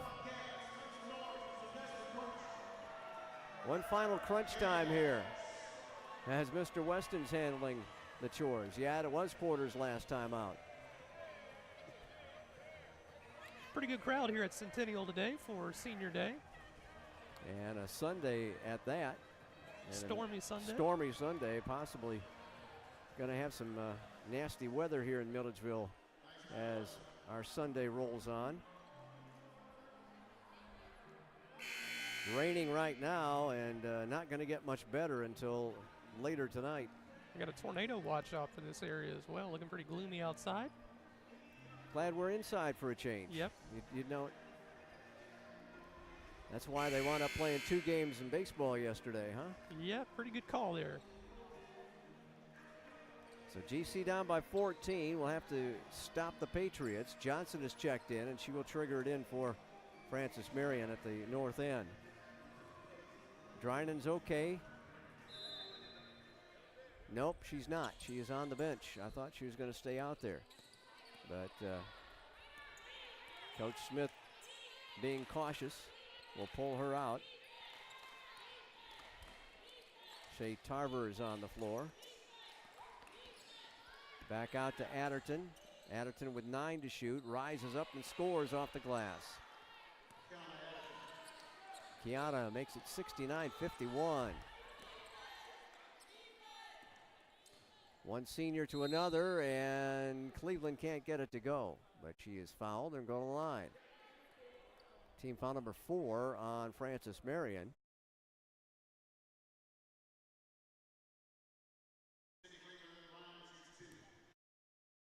Sydney at 14 points unofficially. The foul situation seemingly the exact opposite from what it was here in the first half, as Georgia College the beneficiary of a lot of free throws.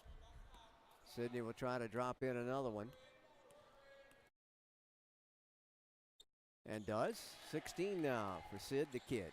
One more time, get to call her that. She was at warm-ups here on Wednesday and said, "Did you call me Sid the Kid?" I said, "I've called you that for about 4 years now." Of course, they're busy playing, not listening to the old man talking about them. Woods has a pass intercepted. Jasmine McSwain 1-on-3, gonna take it up and score. Somehow got it to go. Here's Adderton working on Cleveland. Back to Johnson, she'll reset it. Fulmore, back to Johnson, around the left side. Adderton open for 3 and it's short. And McSwain will drag down the board.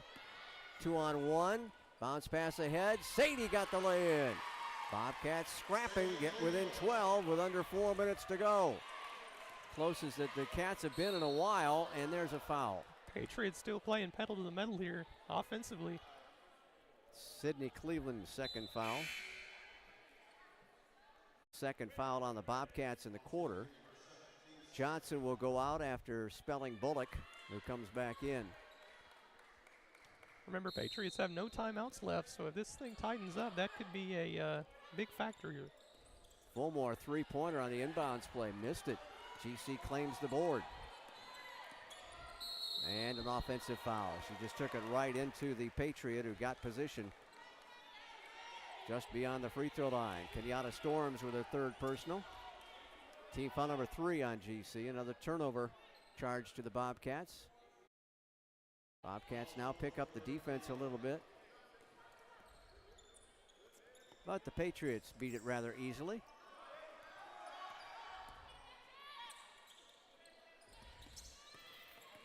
Burgeons will dribble to the top of the circle. Drop it off to Bullock. Down low to Woods. Penetrates inside and then throws it away. Tried to get on that left baseline across the lane. Couldn't do it. Well, we might get an interesting finish here on Senior Day. Can't afford any more turnovers or fouls, but basket will get him to about 10. Maybe a three-pointer, get it under double digits for the first time in forever, it feels like. Things seem like finally starting to go the Bobcats' way here late in the fourth quarter. Sydney lines up a triple. It's short. She fights for the rebound, and it's loose on the deck. Jump ball, and Francis Marion will own it after the arrow points their way. Sydney may have shot that one a little bit early, even though she was wide open. Didn't really get squared up. So got to play some defense again on the Patriots. Pushing it midcourt, ball broken up, stolen away, get it off to Tarver. Tarver has it knocked away from her. Great defensive effort by the Patriots, and now Cleveland gonna bash that one into the Patriot bench. About a 90-mile-an-hour fastball there. It was. A bare hand smash. Hopefully that hand is okay. I see Sydney has a wrap on that left hand. Didn't see that in the first half. They're going to be content to work some clock, I would think, with 2.5 minutes to go and a 12-point lead. We really haven't seen them slow the ball down much at all in That's this game. true. Bullock in the paint, flings it up there, missed it. Woods gets the rebound and then gets her back crawled on by Shea Tarver. So Shea will collect her second foul. And that is the last to give for the Bobcats before the bonus comes into effect here in this fourth quarter.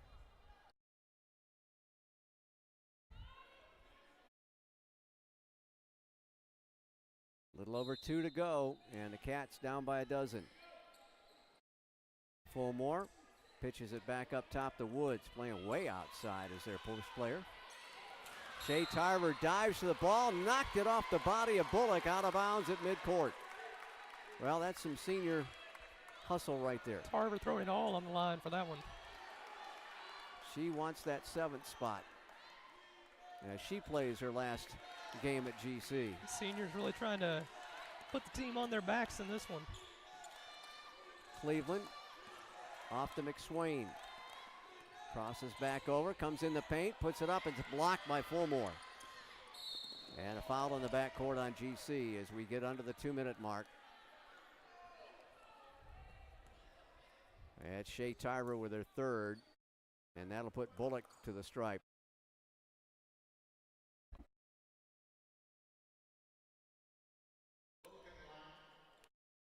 Cats were down by 19, I think, in this second half. And have outscored them by 7 in this half. But it was too much of a first half deficit. They trailed by 18 at halftime.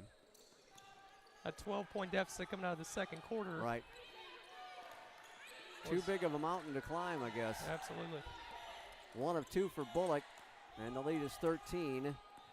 Kenyatta Storms has it blocked from behind, out of bounds by Fulmore. That'll be her second block in as many possessions.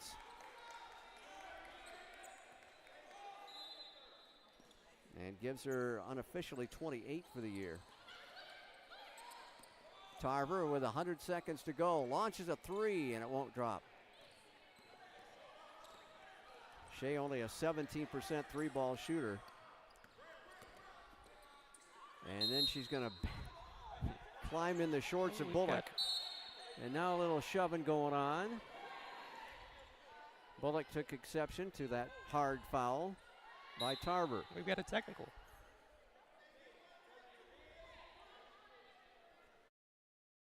And they will sort this out.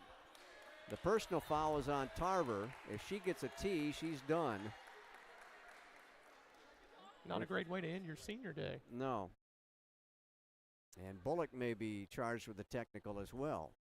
So the 3-man officiating crew talking it over now as we're under 90 seconds left.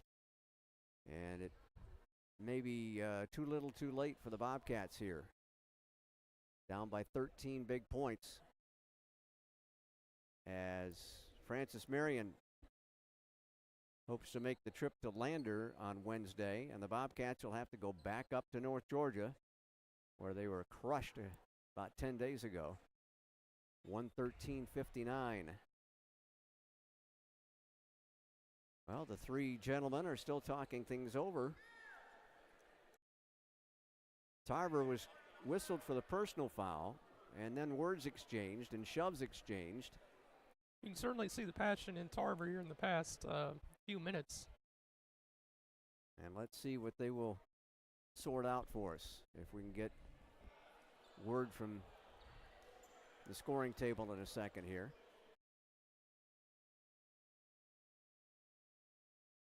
Coach Smith holding back his team over there.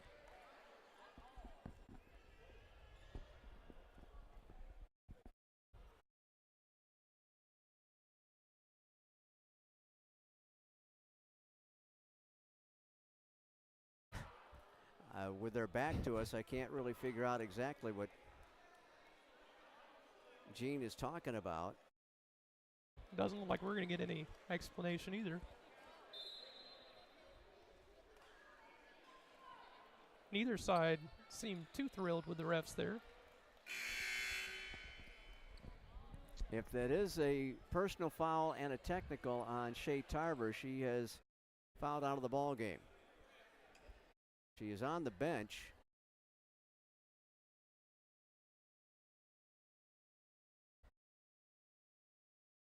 And that will be 5 fouls. Jimmy Wilson just signaled over there.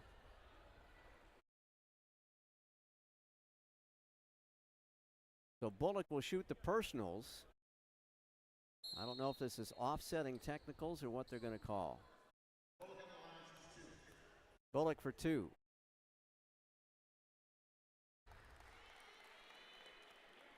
$19 big points for Abigail Bullock. 7 more than she had the first time around. Give her 20. So apparently the technicals offset each other. If there were 2 technicals called, maybe there weren't.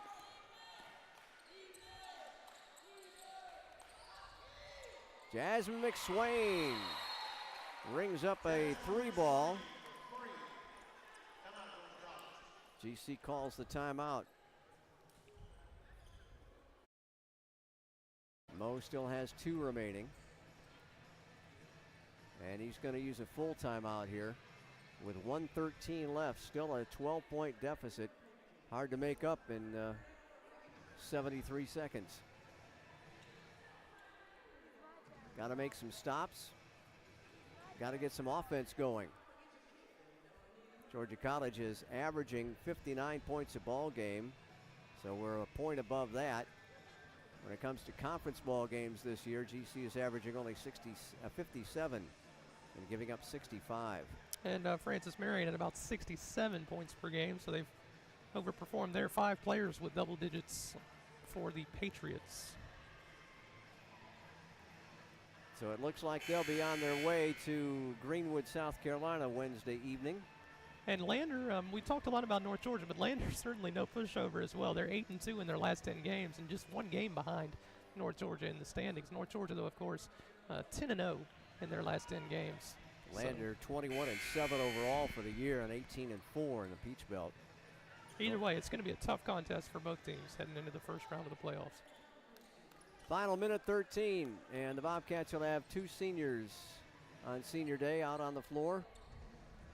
Sydney Cleveland and Jasmine McSwain. Bobcats, full court pressure. Trying to deny, they get it into Fulmore. Back up to Burgeons. Now here's Bullock, who's just crushed the Bobcats today. And Kenyatta Storms collects her 4th foul. So Bullock will try it again from the charity stripe.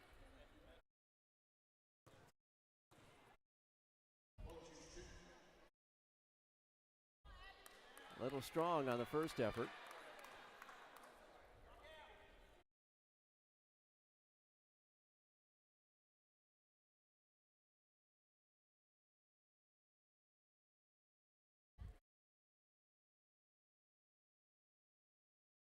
$19 of the Patriots, 72 points coming off free throws as opposed to just 8 for the Bobcats. Oh my goodness. That makes up the difference just about in the deficit. Way too many fouls, way too many free throws.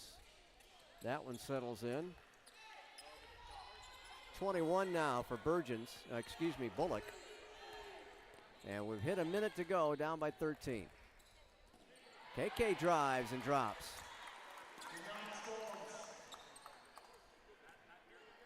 Frenetic defense by the Bobcats. Bullock beats us into the forecourt. Dribbles between 2 defenders. Out to Fulmore, in and out on a three. Sydney gathers it, gets it ahead to Sadie. Can she track it down and save it? She can't. Oh. Just collided with the railing. Oh, gracious. Assistant trainer Sarah Fuller helps her to her feet. Now those North Georgia ladies are kind of tough.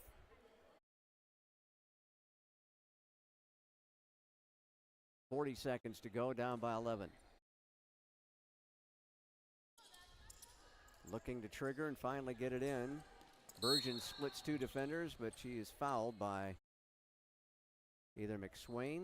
Nope, it's going to be on Storms, and she will be disqualified. That'll be her 5th foul. So the redshirt sophomore fouls out of her final game at Centennial in 2018-19. Second time she's fouled out of a contest this year. Burgeons to the stripe. Misses it. Bobcats on their way to their 7th straight loss. Injuries, lack of offense, all combining in a negative fashion for the Bobcats here down the stretch. They had built up enough early wins in the Peach Belt Conference to hold on to a spot in the tournament. And Mo uses one more timeout with 37.5 seconds to go. Yeah, if you'd have said back in early February that by the beginning of March they would be fighting for their playoff lives, I'm not so sure I would have believed you, because at that time they had a winning record. They were 8-6, 8-7 at that time. And really, after that UNC Pembroke game, starting on the 13th with Clayton State, they've lost 6 straight, and none of them particularly close, with the exception of Young Harris last week. Right. That was one that really hurt, because Young Harris was at the bottom of the conference, and you're at home against them, and you think you should take that, but you don't. You lose by 2, 59-57. One you definitely have to win this late in the season. Vick has come in for Storms. McSwain pops a long 2, and it's good. Up to 18 for the Bobcat leading scorer. She steals the inbounds pass, puts it up, no good. Adderton will gather it, looking for some help. Finally, push it ahead. They'll get it across the timeline, and reaching over and grabbing her is Kiana Wesley to stop the clock. 2 fouls on Key. Another redshirt sophomore on Mo's squad this year from Pearson, Georgia. Going to have a very different looking squad next year with these 4 seniors departing. Yeah, you've got a 1-year senior, a 2-year senior, a 3-year senior, and a 4-year senior this year. And Jasmine McSwain comes off to a round of applause. Her final appearance at Georgia College, the 1-year senior for GC this year. As Delaney Rotolo has entered. Sydney Cleveland, the last remaining Bobcat senior on the court. Harper Vick driving, got tied up, and ball knocked out of bounds by Bullock. And there's Sydney. She will get her nice round of applause. 4 years at Georgia College for Sydney Cleveland. 154 made 3-pointers, and a very nice career. As Kristen Copeland comes in for. Under 10 seconds to go. Wesley gonna bomb a 3. It doesn't work. Free throw line jumper by Vick won't fall. Rotolo can't get the rebound, and that will do it. The Bobcats drop a 75-64 decision to the Patriots of Francis Marion, and will finish 8th in the Peach Belt Conference. Francis Marion gets the win and locks up the 7th seed.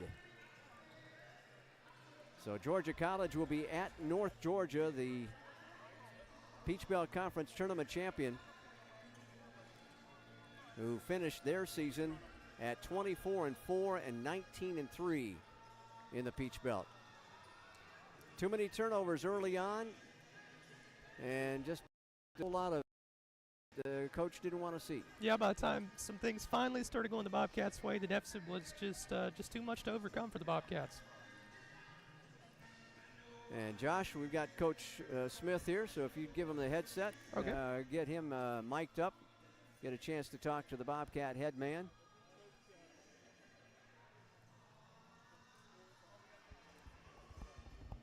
Well, a tough way to go out here, Coach, at the end of the regular season. A lot of mistakes early on, and we just could not overcome that big deficit at halftime. I agree. Just they got up big on us early.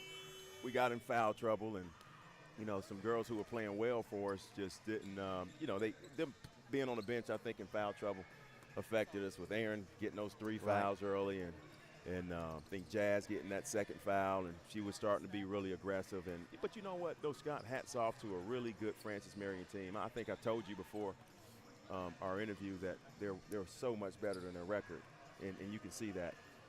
They have some firepower. They do. They have some firepower, with Fulmore and Adderton and Bergens. It's like their energy, their energizer. I think I told you, those 3 were the key, and they got them going. And so, Fulmore did not score very much today against no, you. No. But they had enough depth that they could come back and help out. Yes, I thought we did a good job getting the ball out of her hands. We were trapping her. Right. You wanted to do that. Yeah, we wanted to do that. I thought Bergens ignited them by getting some offensive rebounds, second chance opportunities. And I think, I don't know what the free throw count was, but see, they had 21 free throw attempts in that first half. Right. So they probably, you're talking 30-plus free throw attempts in this game, and I thought that was the major difference. And you know what, it wasn't refereeing. I just thought that they were just more aggressive than we were. I thought they were really good at getting to the basket, and they had that attack mentality, and they did a great job. So hats off to Jerry and her team. She does a phenomenal job just coaching her girls up. And so and when it's all said and done, our effort was not bad. God, I didn't think our effort was bad. It was just that, we didn't have enough ammo when it was all said and done. Exactly, and that's been the issue of late here. The last down the stretch, you just have not been able to get the points. I was very impressed with the length that they showed as well. Right. I mean, Adderton, long arms out front and stopping us, and that's almost adding another ball player in there. Yeah. Adderton's a big girl. She's a really big, lengthy girl. She's playing some really good basketball now. She has a beautiful shot. Her 1-2 dribble pull-up is almost automatic because she can just shoot it over you and elevate so well. So, they'll be a tough out in the Peach Belt tournament, I think. But we have our next opportunity in front of us. A very good North Georgia team who we're going up to play. So, we have to just get our mind right, for that game. And, it's more mental than anything, considering, what they did to us when we were just up there. So just getting our mind right to get ready to compete for 40 minutes. You played them pretty tough down here, if I remember correctly. We did early on. Yeah. Early on, we played them pretty tough, and the game just kind of got away from us at the end. They had a great run at the end of the first half, and they opened it up in the second half. And but that's what you expect against a really, really good North Georgia team who's playing some of the best basketball in the country. So, thank God we're in the tournament. We made it. I think I told you before our game that the success we had when we were semi-healthy at the beginning of the year, and we had some good wins. I think starting 4-1 early just really kind of helped us. I thought that was the difference, and with us just kind of faltering at the end, we put ourselves in a good position early, and that's what it's all about. We put ourselves in a position to make it, and I'm just happy for the seniors that they at least get a chance to play and go out with a chance. Right. When you're in that Peach Belt tournament, you have a chance. You have a chance. That's right. You got to get in there.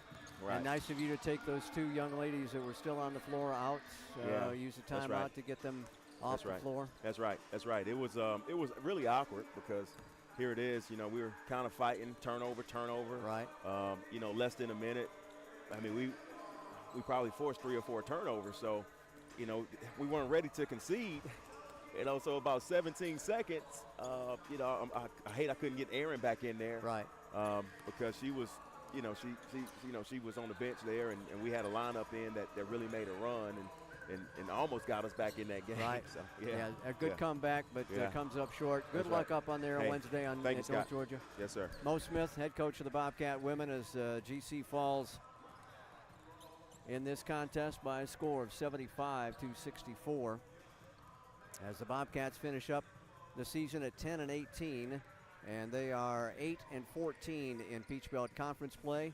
Francis Marion improving to 12-14, and they are 9-13 in Peach Belt Conference action. And let's run through some statistics here.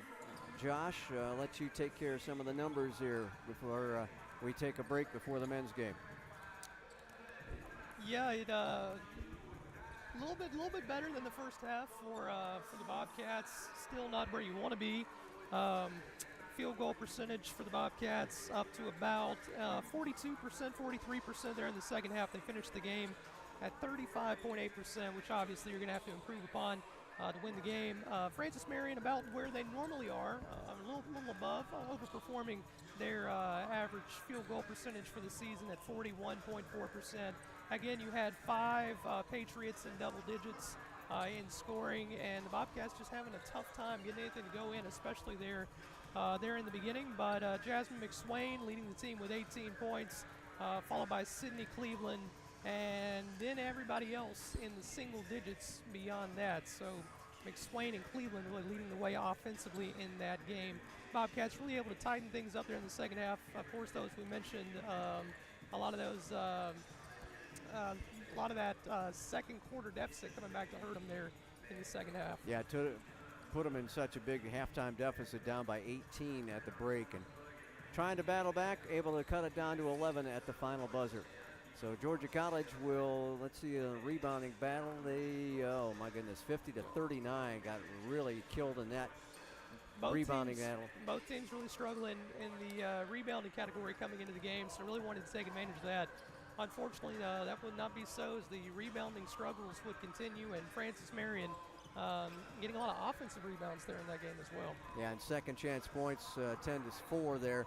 Points in the paint evened out finally, 26 all. Bobcats were down big at halftime in that category. But the Bobcats come away with a loss by a 75-64 count, and they will be on the road at North Georgia in Dahlonega Wednesday nights. It'll probably be a 7 or 7:30 tip-off. Best of luck to the Bobcat women as they try to extend their season against the #1 team in the Peach Belt Conference Women's Division. We're going to take a little bit of a break, and we'll be back in about 12 minutes or so as we get you set for the men's contest as the Bobcats battle for their playoff lives. They know they're in the tournament, and the Patriots know they're in the tournament. Again, just trying to figure out where they're going to wind up on Wednesday. We'll be back to tell you all about that in just a few minutes on the Bobcat Broadcast Network.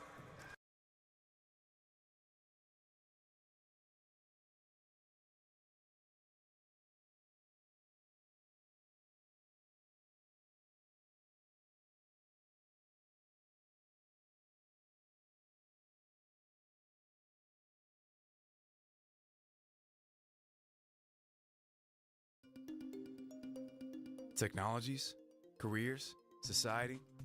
It is impossible to predict the future. The jobs of tomorrow may not even exist today. At Georgia College, you will learn to be a critical thinker, to develop new ideas and out-of-the-box solutions, because those are the kind of lifelong skills you'll need in a rapidly changing world. The way we see it, it's not really about what you know. It's about how you think. Georgia College, your public liberal arts university.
We're here. It's a short drive from your neighborhood to your naturehood. To find a neighborhood park or green space near you, visit discovertheforest.org. Hey, Banks. Have a seat and let me make you uncomfortable. Up those grades, son, or the only position you'll be playing in college is sitting on me. You're still awake? Have a seat on old Mr. Bench. At least your buns will fall asleep. Is this the one about the high school hotshot who gets benched in college? Hey, Manti, move down. It's a tearjerker! We often get the question, where does the money go? More than 90% of NCAA revenue supports 89 championships and more than 1,100 member schools that give $2.7 billion in scholarships each year. Look around you. There are more than 450,000 student athletes competing every year, succeeding on the field, in the classroom, and in life. Bottom line, we put our money where our mission is.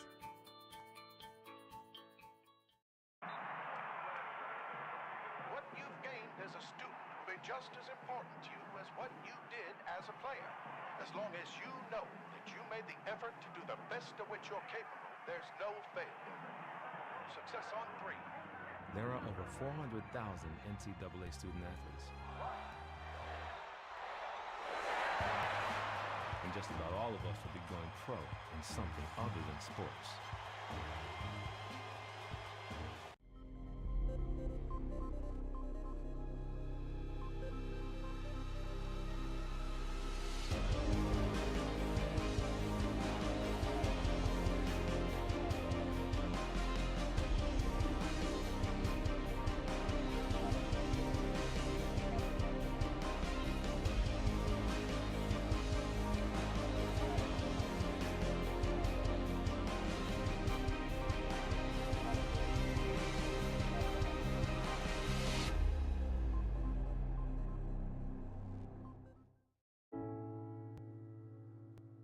I guess sometimes things just happen.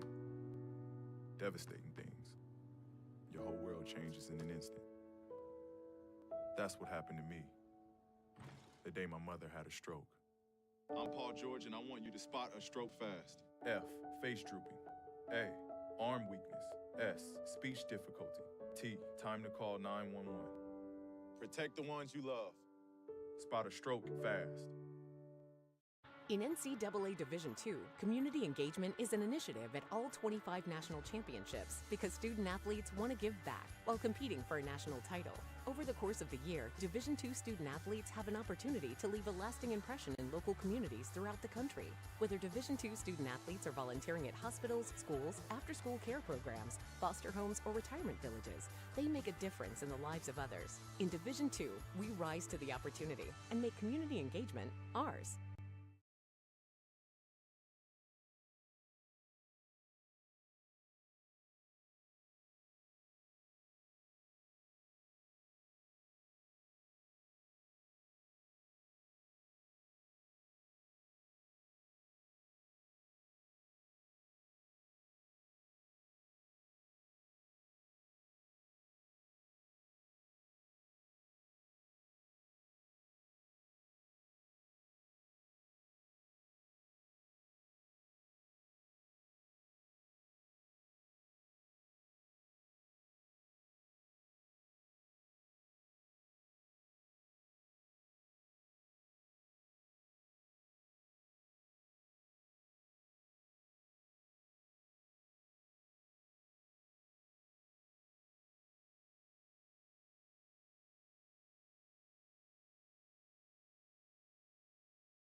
best.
Good afternoon, everyone. We welcome you back inside the Centennial Center. It's been a crazy half an hour or so as we've had tornado warnings in Baldwin County, and tornadoes north of us, tornadoes south of us, and everybody had to head into the hallways around the locker rooms to get in the protective area. But we are back and ready to go for about in the next 5 minutes or so as the Bobcat men will be taking on the Patriots here in Game 2 of our Peach Belt Conference doubleheader. Alongside Jason Tanner and the producer, I'm Scott McLeod. We thank you for staying with us as we finally get this second ball game underway. Josh? Yeah, never a dull moment here at Centennial Center, that's for sure. Feels like the women's game wrapped up a few hours ago now. But we are ready just about for some basketball. Here's senior day action here at Centennial Center, and we've got two seniors to recognize on this men's team who both have played a huge role in this basketball program. Indeed so. We'll talk about both Desmond Mitchell-Laflamme and Isaac Thomas in just a few minutes, but right now let's get you set up for the contest here as the Bobcats come in with a record of 16-11. They're 11-10 in the Peach Belt Conference, and right now holding on to 5th place all by themselves in the Peach Belt. But two teams below them have 11-11 records after their contests yesterday. The Patriots are in 3rd place right now in the Peach Belt as they sit at 16-5 in conference action, 20-6 overall. So Coach Gary Edwards and the Patriots have had a fine season, and they come in averaging 88.5 points a ball game. So they're one of the best offensive teams, according to Coach Mark Gaines, in the conference. Yeah, it should be a good matchup. Bobcats coming off a commanding win against Young Harris, 91-74. You had 6 with double digits in points. Laflamme with 18, Isaac Thomas with 17, Cole Roberts with 16. So real team effort against Young Harris. Should be a good matchup. And the Bobcats seem to match up well against the Patriots in the first go-round in Florence, South Carolina on the 2nd of February. Lost at overtime, 86-82. Georgia College led by as many as 21 points in the first half. They led by 13 at the break, but then Francis Marion rallied to tie the ball game and send it into overtime. Actually, the Bobcats had to tie it up with a layup by Cole Roberts with 2 seconds left to tie the contest. Then Francis Marion got all 12 of its points in the overtime on free throws. So that might come back to hurt the Bobcats here. Let's hope that doesn't. As our afternoon and evening progresses, Jordan Thomas had 22 points, Isaac Thomas had 20, and Cole Roberts had a double-double in that loss for the Bobcats. And the Patriots, really good job of the 3-ball. They're known for their 3-point shots. They're probably the second best in the conference in 3-ball shooting. In terms of 3-point percentage, field goal, they're 5th in the conference. But they average 11.5 made three-pointers in each ball game. And one player to watch on this Patriots squad is Brandon Parker. He's hitting over 50% from the field on the season, just a little north of 47% from beyond the arc. Leads the team with about 20 points per game. Ryan Davis as well, 47% from the field, 15 points per game. You've got a really potent offense here in Francis Marion. Indeed so, but they give up a lot of points as well. They give up an average of 82 a contest, and the Bobcats hope to play some strong defense. They're going to try and press a little bit more, try to contest those 3-point shots and not let them get the open looks that they like to take. And I think you could say the same about Georgia College. You've got two pretty high-scoring offenses going at it. And both lacking in some areas in defense. So it could be a pretty high-scoring game today. Well, let's hope that the Bobcats can show up with just enough defense here on the day and come away with a win. Bobcats with their win at home against Young Harris on Wednesday, as Josh said. And they are 14-2. Excuse me, they're 10-2 here at Centennial for this season. So it's been a good year on the home court. Let's hope they can close it out with one final win here before hitting the road on Wednesday. They could play against these Patriots again, or they could play at UNC Pembroke. They will be on the road on Wednesday, and that ball game will be broadcast on WMVG 104.5 FM here in Milledgeville. So we get a chance to actually put one on the radio for you. Hopefully I can remember how to do that. Al Weston will be joining me for all that action in just a few days as the Bobcats will stretch out their season for the first round of the Peach Belt Conference Tournament on the road.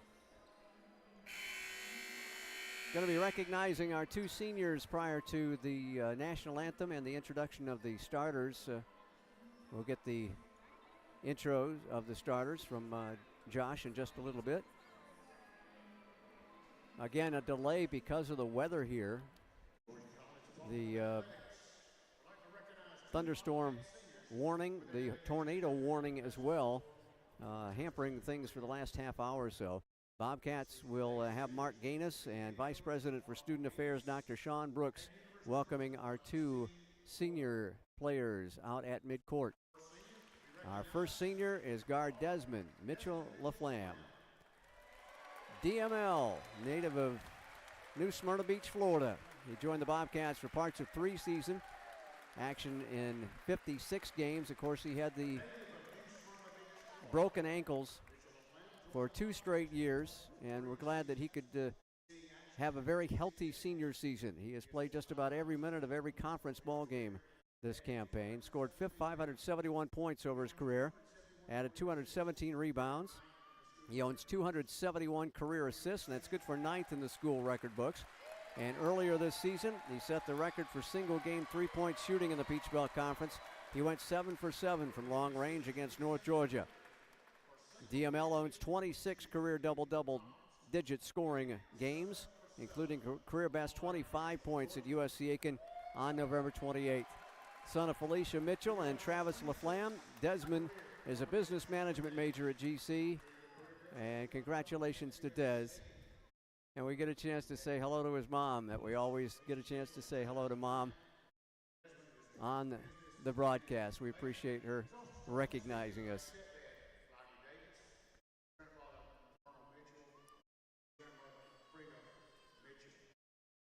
So Desmond Mitchell LaFlamme being honored. And Des gets a round of applause at midcourt.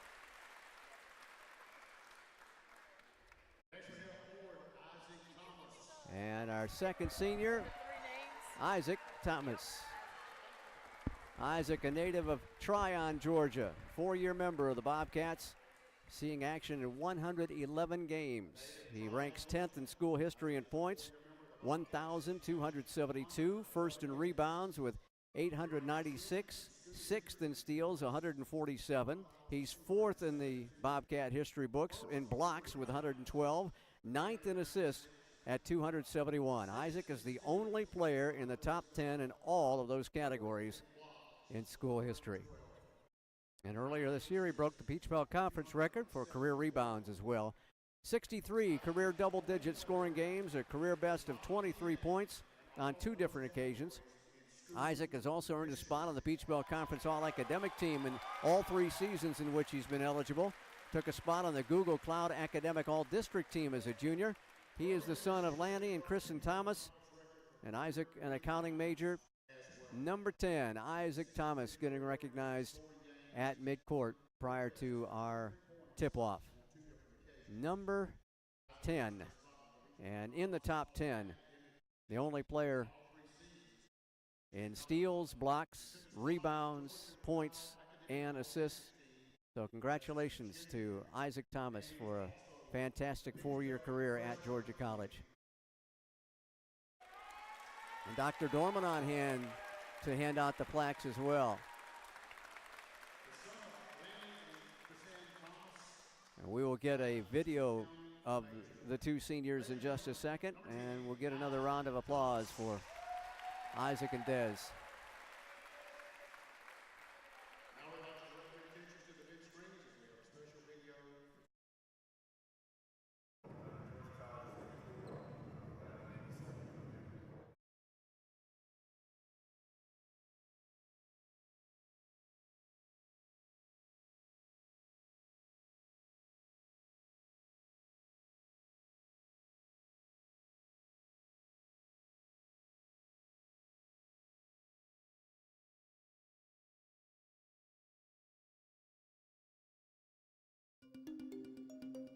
Technologies, careers, society, it is impossible to predict the future.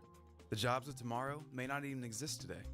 At Georgia College, you will learn to be a critical thinker, to develop new ideas and out-of-the-box solutions. Because those are the kind of lifelong skills you'll need in a rapidly changing world. The way we see it, it's not really about what you know. It's about how you think. Georgia College, your public liberal arts university.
One more round for the Bobcats.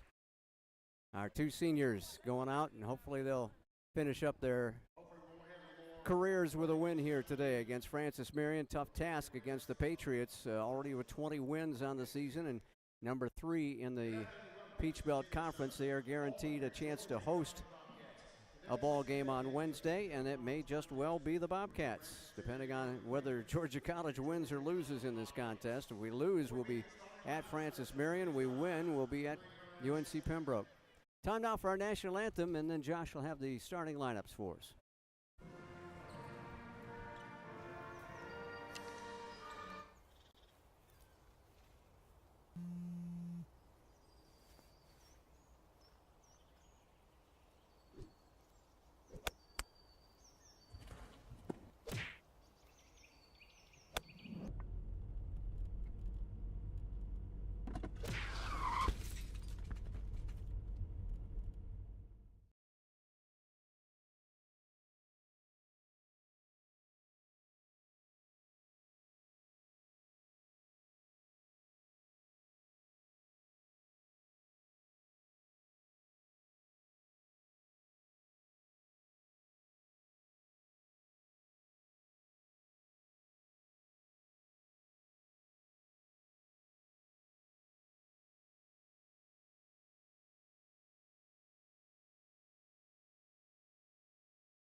We're waiting through our weather delay as we start this ball game a little later than what we had anticipated. Josh Tanner's got the starters for us. Thank you, Scott. First for the visiting Francis Marion Patriots, number 1 forward, senior from Charleston, South Carolina, Jaquan Perry. Number 3, the freshman guard from Tuscaloosa, Alabama, Calix Stevens. Number 4, the junior guard from Ocala, Florida, Jaquez Smith. Number 5, the senior guard from Cartersville, Georgia, number 5, Ryan Davis, and number 23, a senior forward from Sumter, South Carolina, Brandon Parker. For your Bobcats, we've got number 1, a sophomore guard from Conyers, Georgia, Jordan Thomas. One of our seniors, number 10, senior forward Isaac Thomas from Tryon, Georgia. Number 15, the sophomore forward from Calhoun, Georgia, Chapin Ryerson. Number 20, the redshirt senior guard from New Smyrna Beach, Florida, Desmond Mitchell of Flam. And rounding out your starting lineup, number 32, forward junior from Atlanta, Cole Roberts. All right, thank you, sir. As, again, Brandon Parker, one of the leaders, actually the leader in scoring in the Peach Belt Conference in men's action, 19.5 points a contest. He had 19 against the Bobcats in that overtime win against GC on the 2nd of February. Looks like their leading rebounder is close to being Parker at 6.5. So he's doing double duty efforts to take care of business for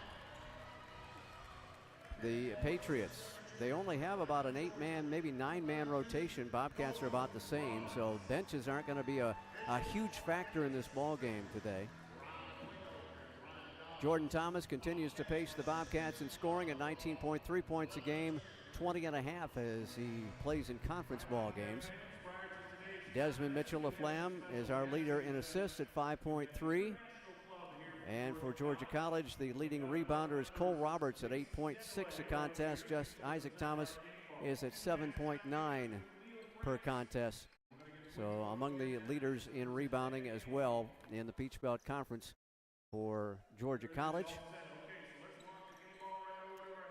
Some of these numbers just off the charts here for Francis Marion offensively, but looking at their points per game, about 88.4 points per game.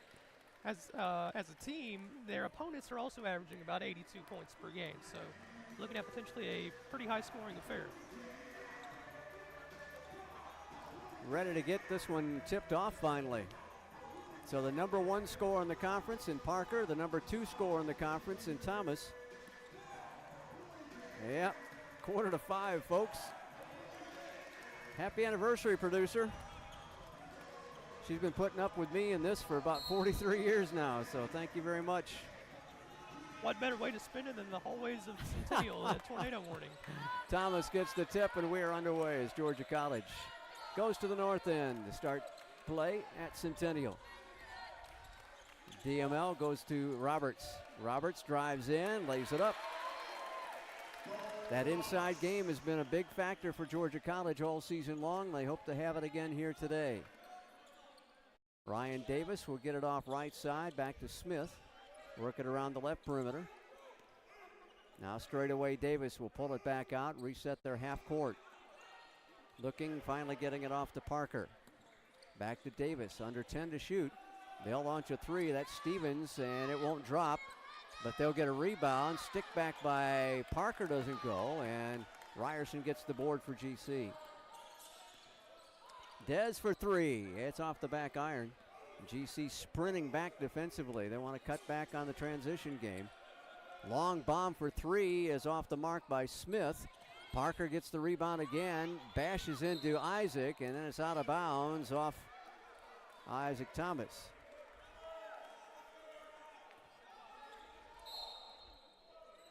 Perry to put it in play. Gets it on the right wing, back up top. Here's Smith again. His long-range 3 won't go. Cole Roberts taps the ball to himself.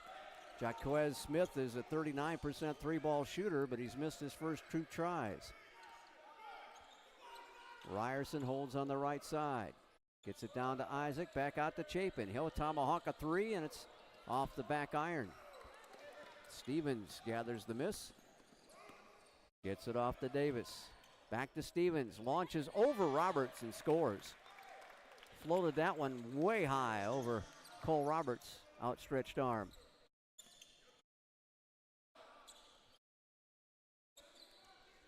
Dez will work at sideline right. Roberts looking for a wraparound to Thomas. Isaac off balance, double teamed in there. He's going to sky and score anyway. Good job of getting inside against both defenders there.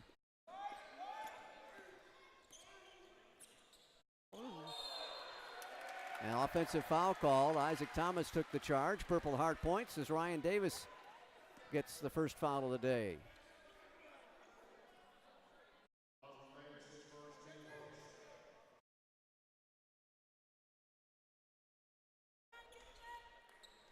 GC facing inbounds pressure. Jordan Thomas gets the pass. Got to get it across the timeline, of course. Dez, not much of a hurry to get it up there, and finally beats the 10-second count. Picked up by Smith. High post to Isaac. Isaac, backdoor bounce pass. There's a nice easy lay-in. Oh, there's that point guard mentality for number 10. Nice little head fake by Jordan, got him around the defender, and the backdoor pass makes it 6-2. 3 assists per ball game for Isaac Thomas, and then they just shot over him. Ryan Davis connects for his 30th three-pointer in 87 tries. Francis Marion shooting about 38% beyond the arc, so something to watch for in this one. They take an average of 30 three-point shots a ball game. JT to try to answer. It's too strong, and the blue shirts get it, and then it rolled off the foot of Isaac. Out of bounds to the Patriots of Francis Marion. They've done well away from Florence, 8-4 on the road this year, so 4 of their 6 losses have been on the road. And likewise, Georgia College doing their best work here at home, 10-2. Yep, just a couple of losses at Centennial. Wrap around, turn around, jumper, good. Medium range for Winston Hill, the freshman from Columbia. Gives Francis Marion its first lead at 7-6. Dez hounded in the backcourt by Smith.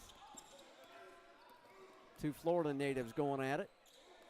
Dez trying to rub off a screen. Off to Isaac, and it's knocked away, and then a foul on a reach-in called. Parker with his first personal. Second team foul.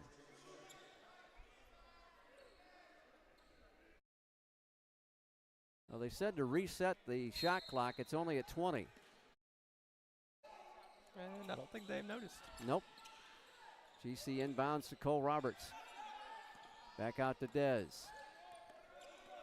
You always reset after a foul, and they didn't reset it. Here's Jordan Thomas. Cole tried to follow it up with a slam, missed it. And then they'll throw it away into the Bobcat bench as Chandler Wright is the recipient of it. And Coach Gaines says, congratulations, you're going in the ball game. So here comes Chandler for Cole. Francis Marion doesn't turn the ball over all that much, about 13 times per game compared to 16 for their opponents. Yeah, they do force a few more mistakes. They are lower and slower tempo than the Bobcats are as well. Of course, they depend on that three-point shot, so they're going to set it up and try to get that shot. Georgia College averages only 12.5 turnovers a contest. DML missed it, so did Chandler. Chandler hit the bottom of the iron. Three-pointer away, won't go. Isaac with the rebound. Dez accelerates, got cut off. Pushes it back to Chapin. Ryerson going to take it to the rack, missed it short. Missed it long, excuse me. Still a 7-6 ball game. Another 3 on the way. This one's good. Jaquan Perry knocks in his 60th of the year in 134 tries. And the lead up to 4 as Georgia College has been shut down since the 17:33 mark. It's an 8-0 run by the Patriots, excuse me. Floating it up and scoring is Jordan Thomas. JT gets his second bucket. Cats pull within 1 bucket here at 10-8.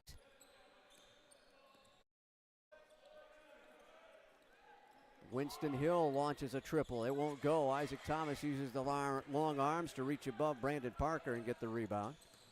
Quickly head to JT, down on the baseline. Slam it home, Chandler Wright. Chandler caught a good pass in from Jordan. The wraparound and the baseline jam. And the Bobcats have tied it. Wright hasn't gotten a lot of minutes this season, but has made them count.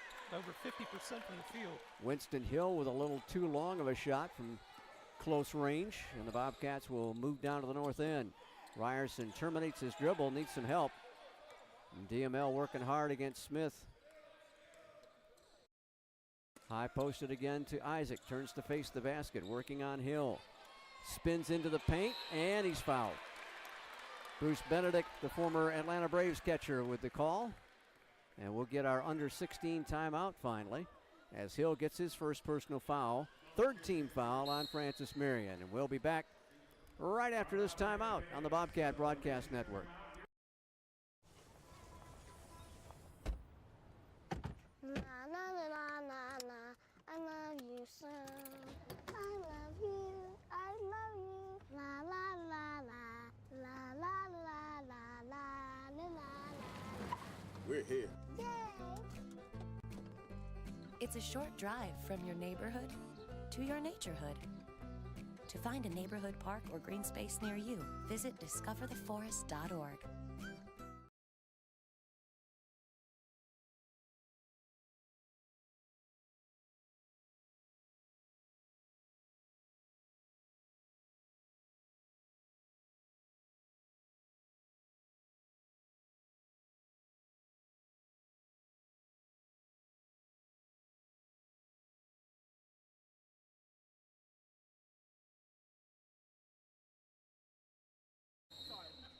So we're knotted up, 6.5 minutes or so into the ball game, and a 10-10 contest. How the stats looking right now, Jeff? Well, we talked about the three-point reliance for Francis Marion. They've already taken 7 shots for 3 in just a little over 6 minutes here. They are 2 for 7. So if they can keep them at about 28%, they're looking pretty good. But definitely going to have to keep them quiet from behind the arc. Here's Isaac at the free throw line. His first effort's up and in. Thomas at 64% for the year. 76 out of 190 plus free throws. And the second one comes up and goes down as well. And he'll come out. Roberts will replace him. And Isaac with 4 points in the contest. Isaac, of course, played for his dad, Lanny, at Tryon. And Isaac, the former point guard before he got a growth spurt. So that's why he's so good at distributing the basketball. And they airmail that one out of bounds. They intended for Hill on the baseline. He went for a slam. And you got to catch the ball to try and slam first. And what an impact this guy, Desmond Mitchell-LaFlamme, has had as well.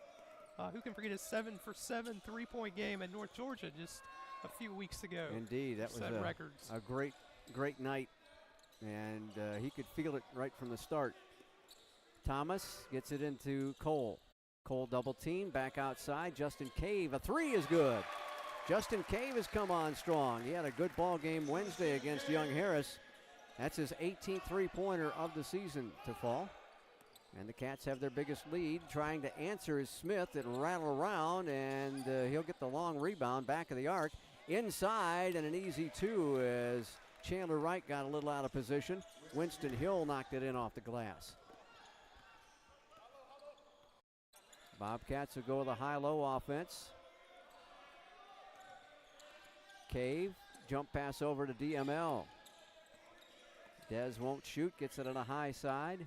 Back out to Justin. Into the right corner go the Bobcats. Cole way outside. Dez got his man to leave his feet. Cave open for 3 again, and he hits it again. Meade and Francis Marion had their own game here early. Justin played only 6 minutes against the Patriots and failed to score last time. He's already got 6 points. Smith going to launch a triple over Cole. It won't go down, and a foul on the rebound. It's on GC. On the floor, they say, and we've reached our 12-minute break. They're going to take it. It'll be on Justin Cave, his first foul. First charged against the Bobcats in this ball game. And we'll step away for just a minute. GC up by 6 on the Bobcat Broadcast Network. Hey, Banks. Have a seat and let me make you uncomfortable. Up those grades, son, or the only position you'll be playing in college is sitting on me. You're still awake? Have a seat on old Mr. Bench. At least your buns will fall asleep. Is this the one about the high school hotshot who gets benched in college? Hey, man, T, move down. It's a tearjerker.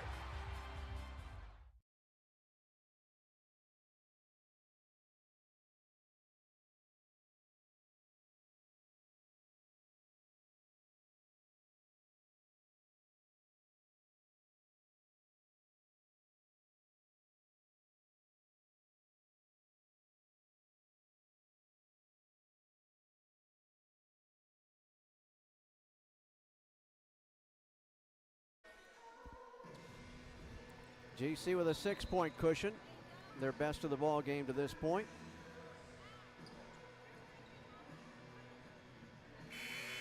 And it'll be the Patriots basketball.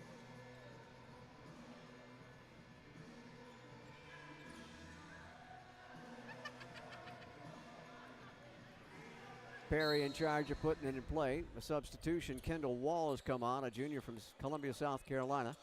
He'll deliver it right side and get it back again. And drop it off into the hands of Ryan Davis.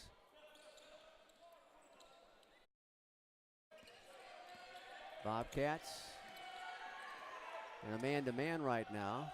Right side, 3 ball good. In the right corner as Ryan Davis knocks it down.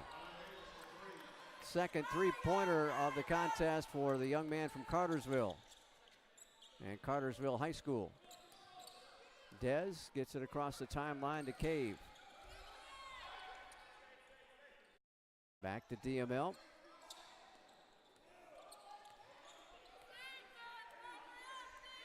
He'll reset with 7 on the shot clock. And he'll pop the long three, and it's off the front iron, and it's going to be out of bounds to the Patriots. Both Thomas and Roberts, or neither Thomas nor Roberts, able to bring that one in.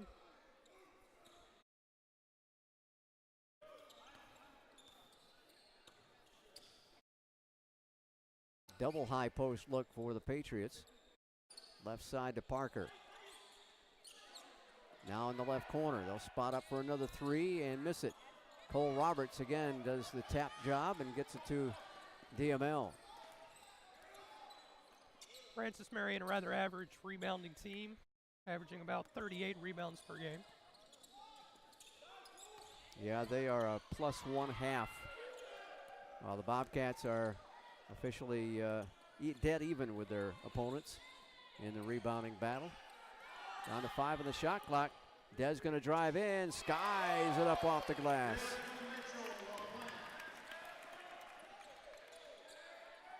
Justin Cave providing some defensive pressure. They'll get it across the timeline. Brandon Parker with the basketball. Mark Gaines says he's the best player in the conference. And a backdoor pass is into the Bobcat club.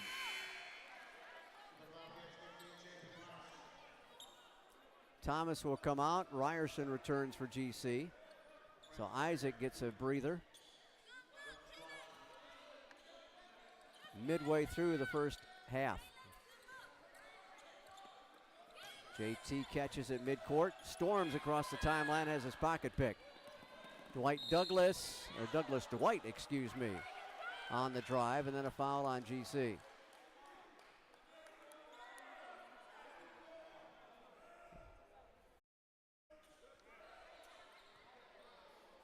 Chapin got the foul, his first, team second. And it's 2 shots for the junior from Moncks Corner, South Carolina. Patriots very good from the free throw line, about 73%. That's only his 3rd free throw of the season. He's hit all 3 of them. So he will try to keep that streak alive here. Sometimes the announcer's jinx works in reverse. 4-point Bobcat lead, breaking the press to Ryerson. Chapin tries to get around Dwight, not a Cole. Cole shovels it off. Reverse shot, no good. Ball saved from going out of bounds. Davis tiptoes the baseline.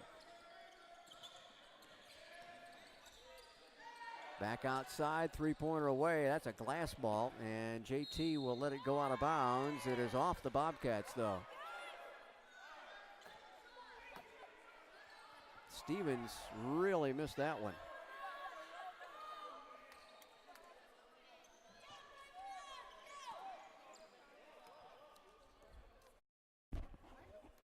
Again, if the Bobcats win it, they take the 5th seed. If they lose it, they're the number 6 seed and have to go right back and play the same team. Justin Cave tracks down the miss.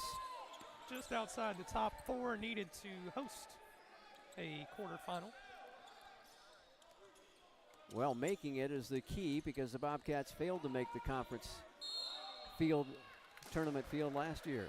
And a blocking foul at the north end on FMU. That is a block on Parker. Nope, sorry, it's on Wall. 22, not 23. And Jordan Thomas, the Peach Belt Conference Freshman of the Year last year, and puts the first one up and misses it strong. Parker back on for Wall. Jordan at 67% at the line this season, just under it. And that one goes around the world 4 times and drops in. Coach Gary Edwards will bring Jaquez Smith back onto the floor. Lead back to 5 for Georgia College. As we go under 9 minutes. Stevens thinks about the 3. Bobcats staying a man. Right side Davis. Back up top. This is Perry. Stevens inside working on Thomas. Spins and scores off the glass. Calix Stevens, the freshman from Tuscaloosa, Alabama. Same height as Isaac. Isaac gets a chance, puts it up too strong. Wow. Brandon Parker will bring it down the floor, drop it off. Big missed opportunity there for the Bobcats. Yeah, you don't see Isaac Thomas miss that badly too often. Ryerson gets saddled with his second foul. And Koneman will have to check in for him. CK on for his 20th ball game, the freshman from Chatsworth and Christian Heritage. Third team foul on GC, non-shooting, so the Patriots to put it in. At the south baseline. Trying to get reset here. Put Davis in the left corner instead of the right corner. And as if we haven't had enough delays today, we've got another one here. Again, the weather delay took about a half an hour for us with the tornado warning here in Milledgeville and Baldwin County. Already a little behind with all the senior day festivities. Yeah, adds to it. Perry up top, down to 10 on the shot clock.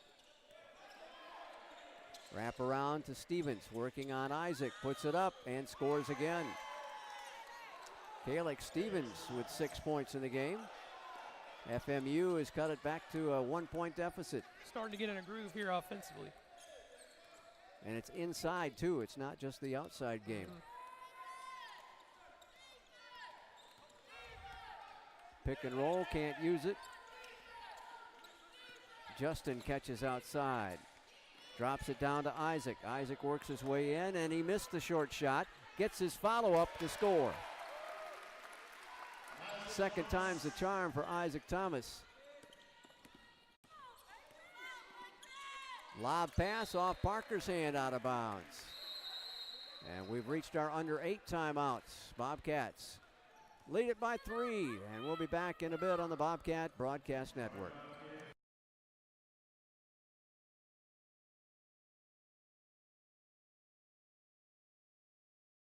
We often get the question, where does the money go? More than 90% of NCAA revenue supports 89 championships and more than 1,100 member schools that give $2.7 billion in scholarships each year. Look around you. There are more than 450,000 student athletes competing every year, succeeding on the field, in the classroom, and in life. Bottom line, we put our money where our mission is.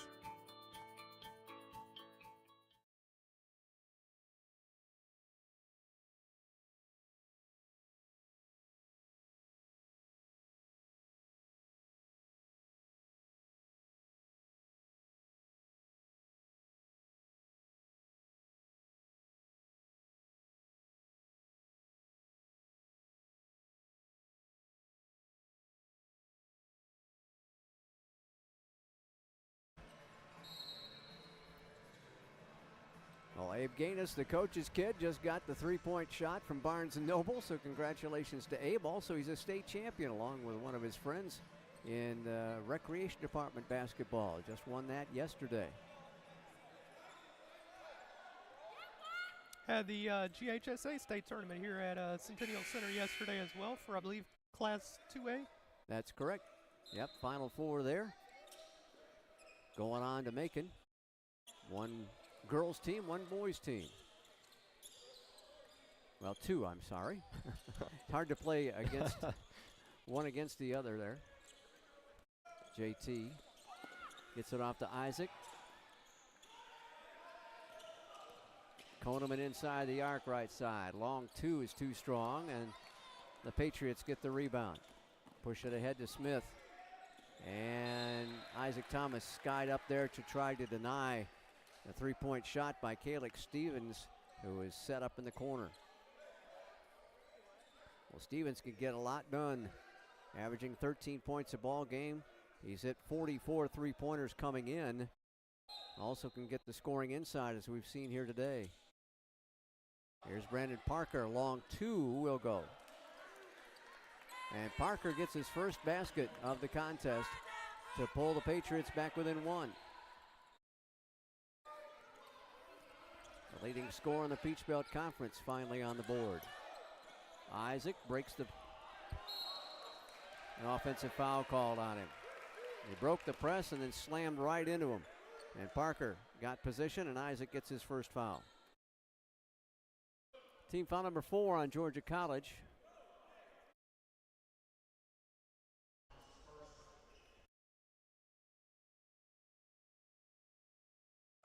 So Francis Marion can retake the lead here with a successful trip to the south end.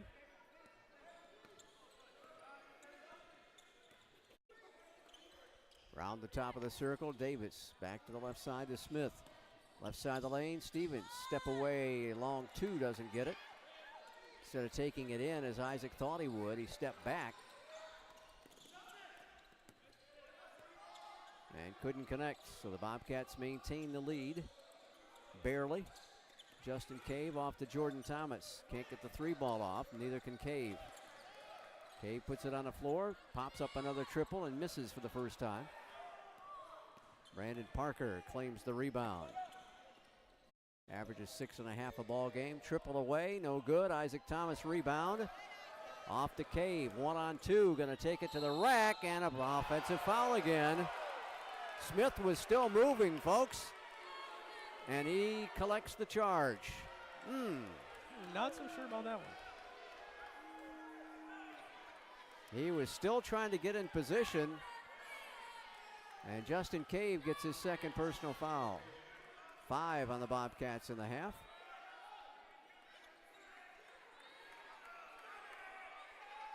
Fans here at Centennial Center obviously not pleased with that call. And Mark Gaines tells the official who made the call, no way.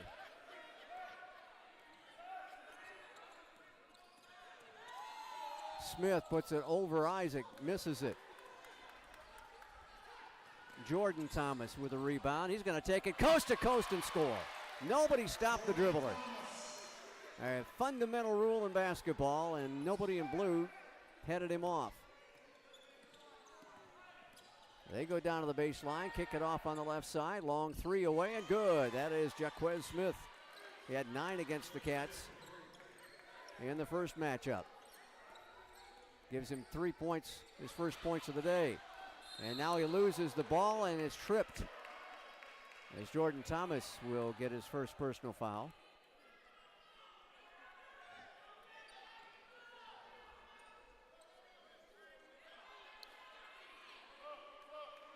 Fouls starting to add up here for the Bobcats. Their 16th foul of the half. Yep, last to give before the bonus will start up.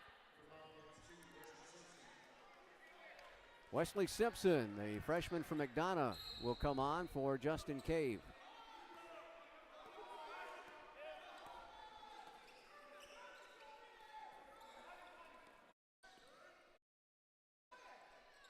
Parker off the left elbow, working on Jordan Thomas. Spins out of danger, passes it out. Midcourt now for the Patriots. Davis, right side to Smith.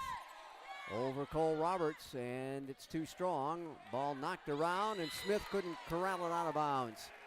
And he lands on the south end line, pounds the floor. They're having trouble hanging on to the ball down there. Good effort by Smith to try and reel that one back in. GC facing pressure. Simpson will get it into Dez. Dez squirts it into the forecourt, drops it off for Cole. Cole will lay it up and miss it. Momentum got him too far. A lot of misses right into the basket for the Bobcats. Desmond knocks the ball out of bounds, out of the hands of Hill, and we've got the under 4 timeout. Tied up at 25 with the Patriots of Francis Marion. Will return after this on the Bobcat Broadcast Network. What you've gained as a student will be just as important to you as what you did as a player. As long as you know that you made the effort to do the best of which you're capable, there's no failure. Success on 3. There are over 400,000 NCAA student athletes. And just about all of us will be going pro in something other than sports.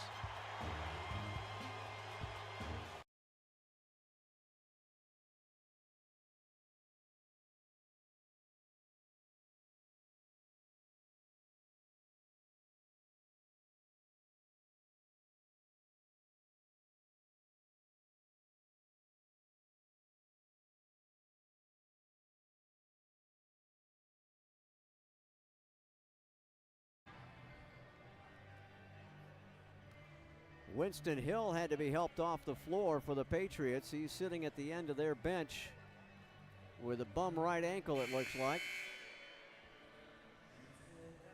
The freshman from Columbia. It's like he's in some obvious pain over there.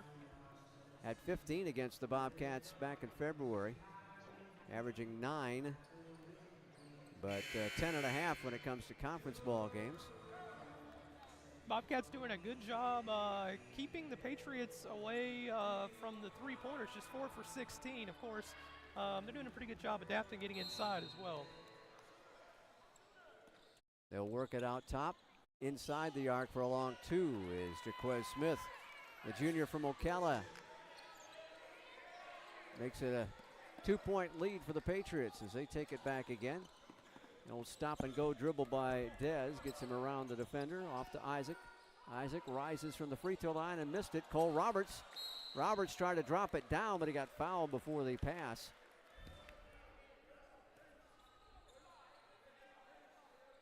And that will be charged to the Patriots. He was bringing it up as if to shoot, so he is at the free throw line. Cole drops in the first effort, 64% at the line this year. Came in at 82 of 128.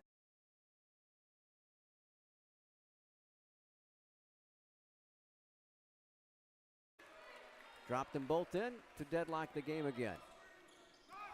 That foul is either on Smith or Davis. Sorry, folks. And an offensive foul called on Stevens. Kalik Stevens gets his first personal.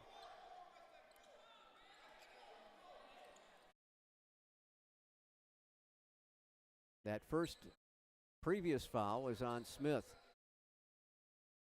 Getting kind of late putting the numbers on the board right now.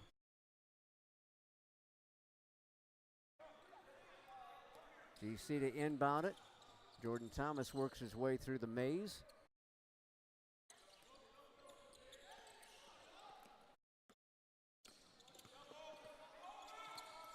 Bobcats battling the number 3 team in the Peach Belt Conference. They cannot improve their seed. The Bobcats can, and Dez cannot get that layup to go, but he was fouled. And that'll put him at the charity stripe. And that is another foul on Smith. That's 2 on the junior.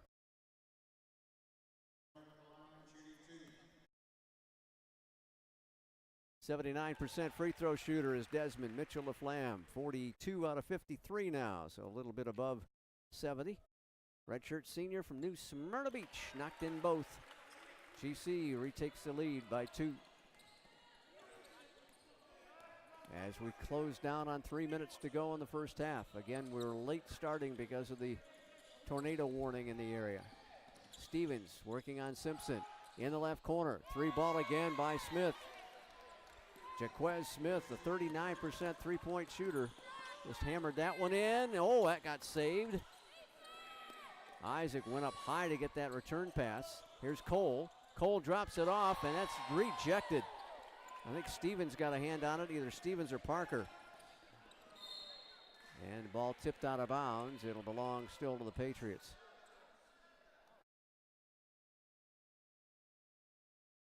Francis with a 1-point lead in the ball with just over 2.5 to go.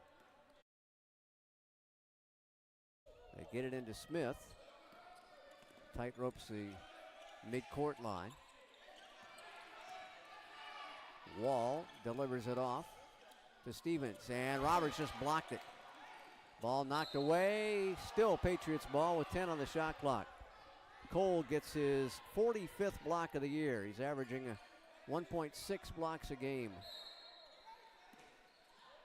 Douglas Dwight will put it in. They get it to Wall, and Wall missed the shot. They get it back again. And there is a three-pointer, rims out. Ball knocked loose. DML tried to get it, and it's pinned off the window, but it's goaltending on Cole Roberts.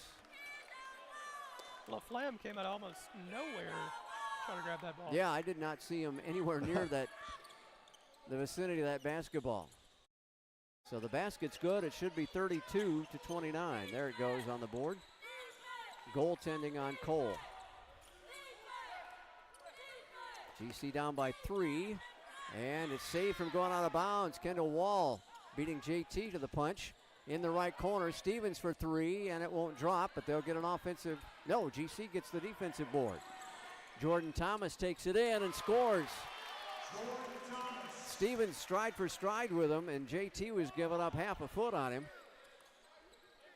But Thomas scores, and the Cats back within 1 as we hit the 90-second mark left in the first half. Stolen. Isaac Thomas behind the back dribble.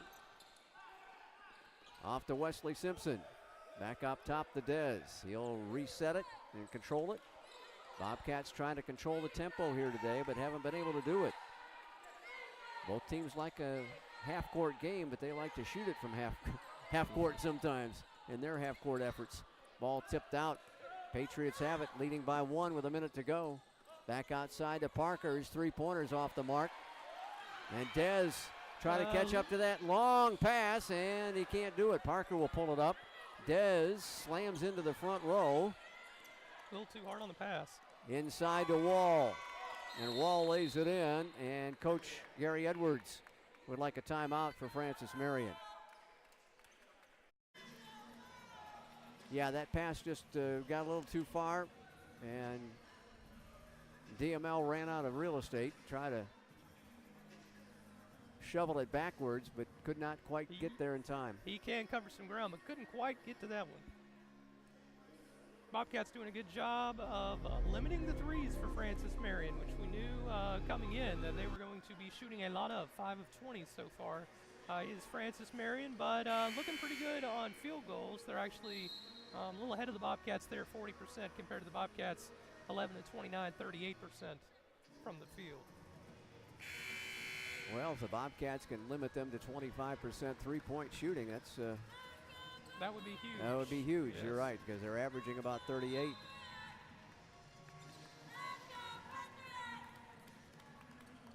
.41.5 seconds to go. Patriots could get a 2-for-1 here. The Patriot women are behind us, as you can hear, cheering on the team. Dez back to Jordan. He'll pop the 3 and hit the 3. And that's 6 points, and Coach Gaines wants a timeout, I believe, or maybe it was Coach Edwards. Yeah, it is Georgia College with the timeout. So that knots it back up. Back and forth all day long for the most part. Bobcats, I believe their biggest lead has been 5. Patriots, perhaps their largest lead was 3. Yeah, and unlike the women's game, we haven't seen a lot of runs in this one. A lot of back and forth action, seesaw action in this one. GC would like to keep it close and make a move and get a chance to win it in the end. Again, nothing to play for really in this final ball game for the Patriots. They know they're going to host on Wednesday. They've already gotten 20 wins on the season and 16 in the conference. Very good test for the Bobcats going into the playoffs, though, because you're either playing this team or you're playing the 1 seed below them, the number 4 seed. GC will get Koneman, Wright, and now Sterling in. The final 20 seconds down to 13. Did not want last-second fouls on the Bobcats. Down to 6 seconds. Driving in. Blocked by Wright. Off to Simpson. 1 second to go. Three-pointer doesn't find the mark, unlike the women's game, when the Patriots hit a triple at the horn of their first half. So we're deadlocked 34 apiece as we get ready for second half action in just a few minutes.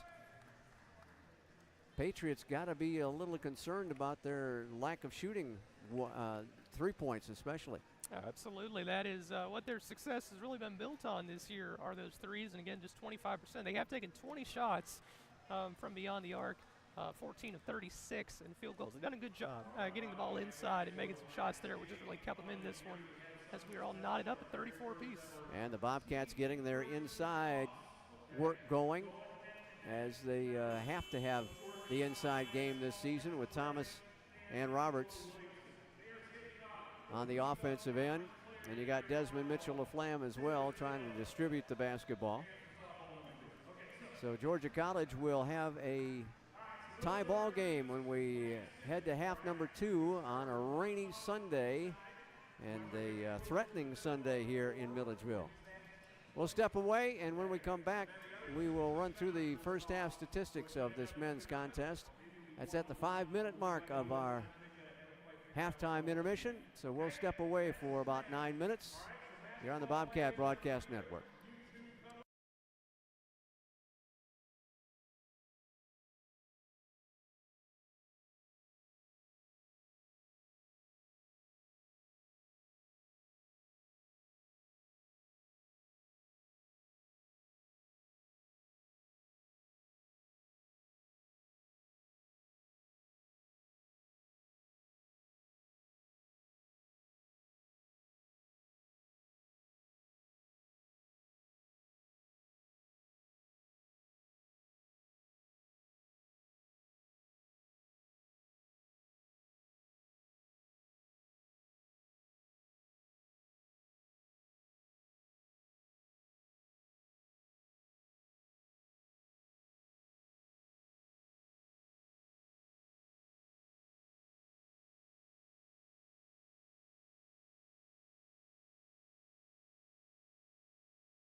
Back with you at Centennial as we get set for second half play. A few minutes away from that, and time to check out the first half stats. And Josh Tanner's got them for us. Well, as we sit here in a tied 34-34 game, the key to this one so far has been keeping the Peach Belt's leading scorer off the board for Francis Marion. Brandon Parker averaging 19.5 points per game. He's over 50% from the field, 47% from beyond the arc. He has just 2 points in this game, 0 for 1 in three-point attempts, and just 1 for 3 from the field. So if you can keep him away from the scoreboard here in the second half, you got to like your chances. Again, we mentioned the three-point field goal percentage for Francis Marion is not very kind to them, just 25% compared to the Bobcats, 38%. So, so far beating them at their own game, which is the three-pointer. And then looking at the Bobcats, Jordan Thomas leading the way with 12 points so far, 5 for 7 from the field. He's got 1-3. Isaac Thomas with 6 points. Desmond Mitchell of Flam and Cole Roberts both with 4 points. And Justin Cave off the bench with 6 points for the Bobcats as they average 40% from the field, 38% as I mentioned from beyond the arc, and 7 of 8 in free throw attempts. Which has made a big difference as well. Only 2 free throw attempts for Francis Marion in the first half. That has helped a bunch. Francis Marion has a 21-19 rebounding edge right now. They have 14 defensive rebounds, 7 offensive rebounds. Bobcats have only 4 offensive rebounds and 15 defensive boards. The leading rebounder for Francis Marion with 6 is Parker. And for Georgia College, the leading rebounder with 6 is Cole Roberts. And also not surprising, Georgia College leading with points in the paint as well, 18-12. Second chance points go to the Bobcats as well at 6-4. And the Francis bench has outscored the GC bench at 9-8 at this juncture.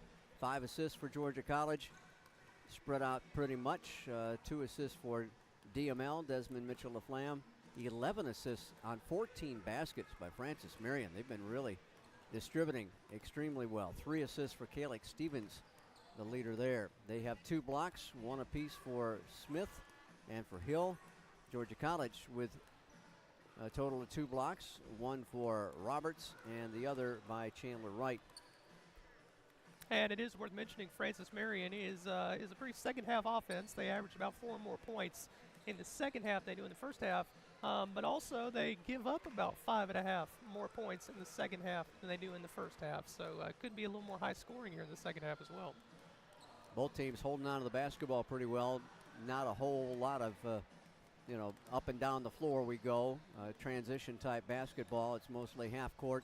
7 turnovers for Francis Marion. The Bobcats have 5 points off those mistakes.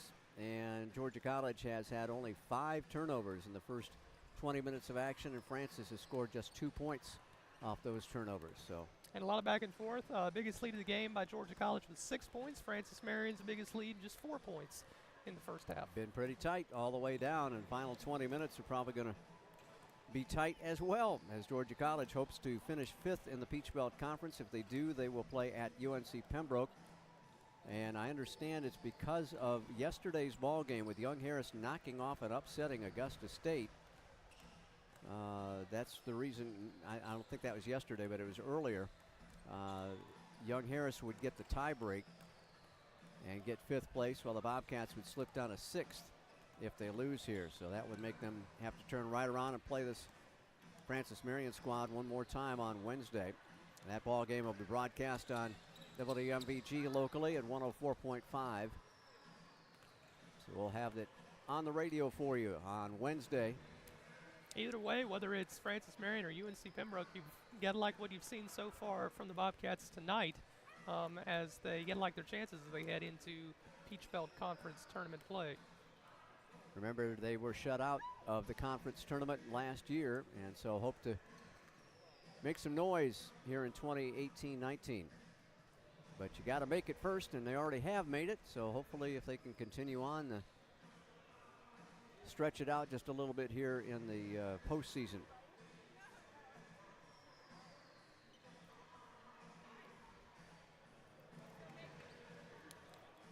Bobcats won the rebounding battle the first time these two teams hooked up, 43-38, but are trailing by 2 at the break here. Francis Marion will head to the north goal, and they will inbound it right at midcourt. Ryan Davis to put it in play. And we're about set to start the final 20 minutes of action. GC's got the starters back out, and Coach Edwards for the Patriots has his starters to begin half number 2. Parker catches. Gets it off to Stevens, working on Cole Roberts. Stevens terminates the dribble, back around the left side. Get it to Davis. Davis rises in, puts it up and scores. Bobcats have 2 fouls apiece for Ryerson and Cave. And Smith is the only Patriot with 2 fouls in this ball game so far. Isaac back out to Jordan. Jordan for 3. Yes, sir. Jordan Thomas knocks in his second 3-pointer of the ball game and his 67th of the year. Already 15 points on the evening. JT had 22 against him to lead the Bobcats scores February 2nd. Inside on the right block, shot blocked by Roberts. Cole gets another one.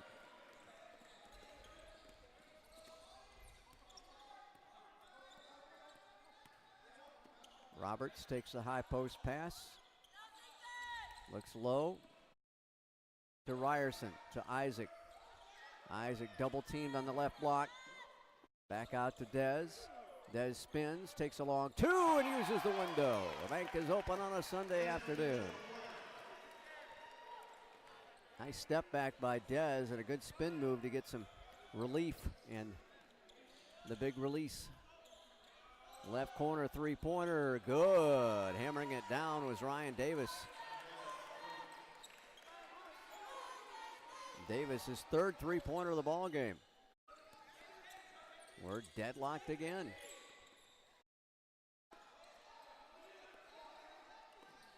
Score was tied 5 times in the first half, and the lead changed 5 times in the first half.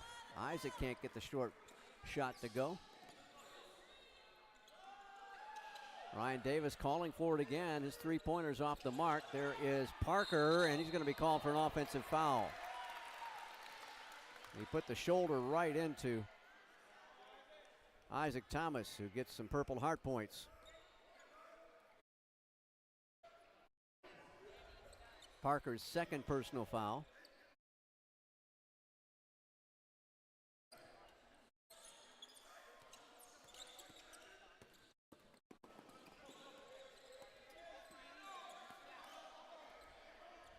Dez in the midcourt circle. They've switched up and put Davis on him. That ball got kicked. And it'll be out of bounds to the Bobcats.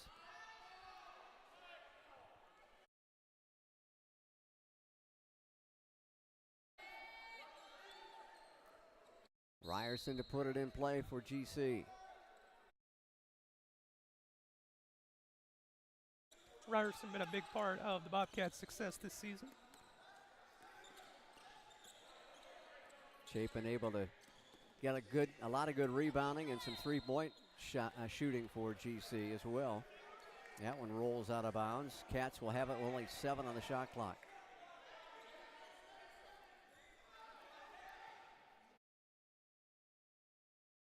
Dez looks to trigger. Into Isaac. Back outside to JT. JT NBA 3, and it won't go. Parker had it, but gave it up to teammate Stevens. Back to Parker, penetrates, puts it up, doesn't go for him. And Ryerson got the rebound, but got fouled by Parker. A little frustration foul on. Peach Belt's leading scorer, not looking like it today, still just 2 points. You can keep him quiet. I believe Benedict assessed that to him. We haven't seen it on the scoreboard yet.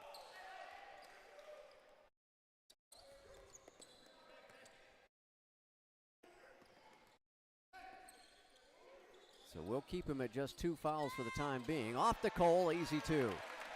Assist to Isaac Thomas. GC back up by a deuce.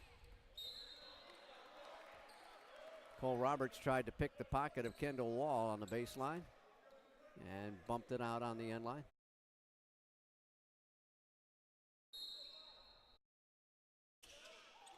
Left corner, left wing. Three-pointer by Stevens, in and out. And tipped out by the Patriots. Dez got up there to try and get that rebound.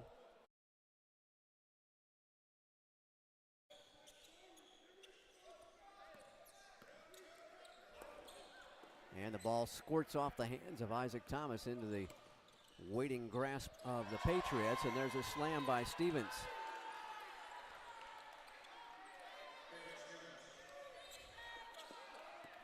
They go for a steal. Isaac to Cole. Cole for two and a foul.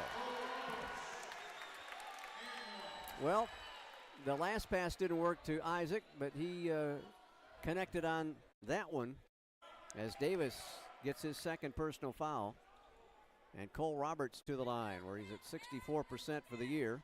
Had 16 points, team high 13 rebounds against the Patriots.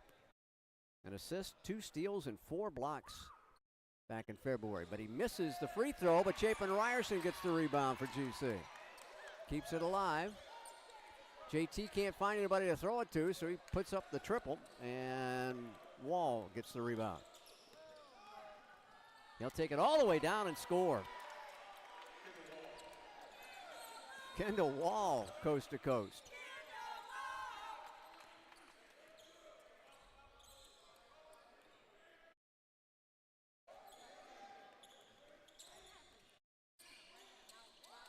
Isaac catches, gets it down to Cole, but he overshot him, but a holding foul is called. They'll put that on Stevens. He got him on the arm. He was holding the right arm, and we've got our under 16 timeout. Tied up still, 43 all. Back in a minute. Bobcat Broadcast Network. I guess sometimes things just happen. Devastating things. Your whole world changes in an instant. That's what happened to me the day my mother had a stroke. I'm Paul George, and I want you to spot a stroke fast. F, face drooping. A, arm weakness. S, speech difficulty. T, time to call 911. Protect the ones you love. Spot a stroke fast.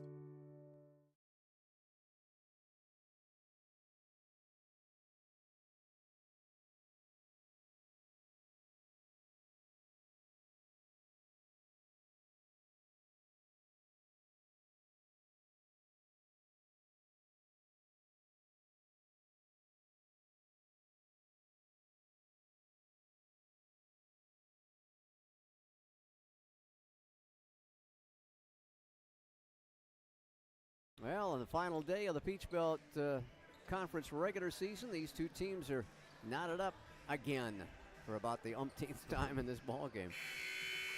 Bobcats looking to ride some momentum into the Peach Belt Conference tournament. With a win here, they would be 4 for their last 5 heading into the first round. So, looking for that today. Dez looking, tried to get it up top. And unfortunately, threw it out of bounds off the hands of Isaac. Bobcats could not take advantage of that.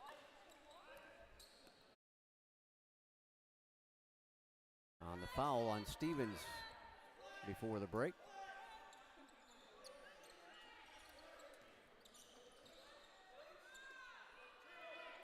Over Isaac Thomas, the three-pointer is good. Friendly roll for Davis. The Cartersville native gives the Patriots the three-point lead. Jordan Thomas terminates the dribble left of the lane, gets it off, gets it back again. Got his man to move. Drops it into Isaac, right side, Chapin, 3-ball, got it. Chapin Ryerson, 43 three-pointers down the well for him.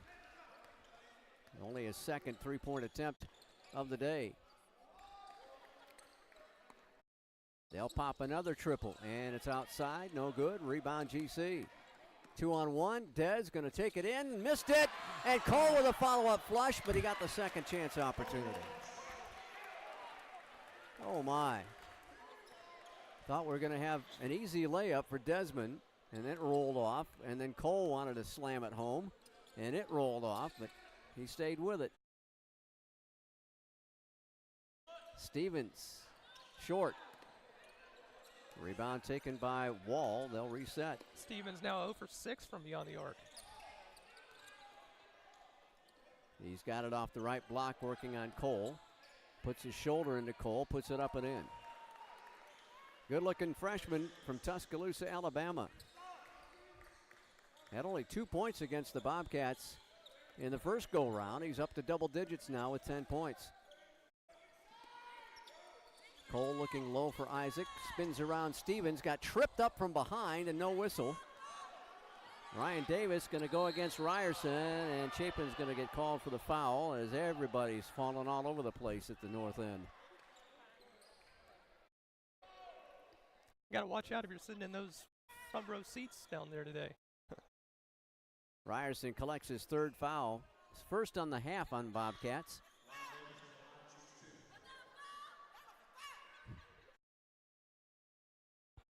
Patriot women are asking Chapin if that was a foul. A lively bunch. Ryan Davis hits 2 out of every 3 free throws. He's been to the line 127 times this season. So the senior at 6'3" from Cartersville, up and in.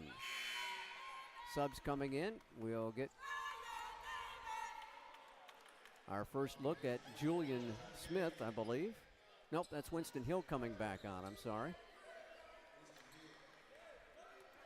Justin Cave has returned for Georgia College as Ryerson sits with his 3 fouls. That's what I have for him, but I don't know if he's got 3. The board only says 2.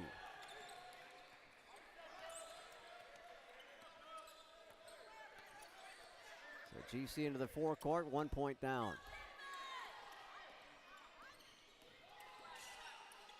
Douglas Dwight back in the ball game, and the ball got tipped away and stolen for the Patriots. Dwight off to Smith, shovels it back out to Davis. Davis into the right corner, and it's knocked away by Isaac into the hands of DML. Off to Cole, and Cole is fouled as he tried to go in to the rack by Jawan Perry.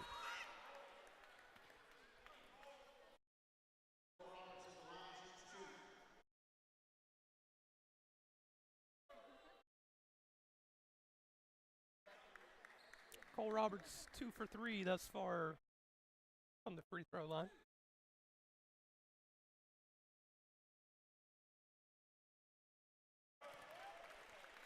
First free throw knots it up again.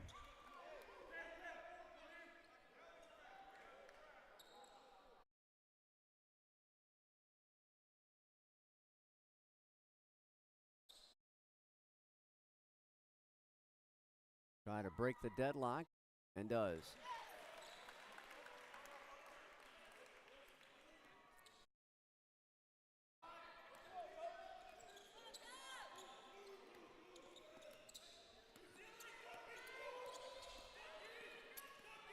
White drops it off to Perry. Ball tipped up in the air, and Dez going to save it into Cole's hands. Now to JT.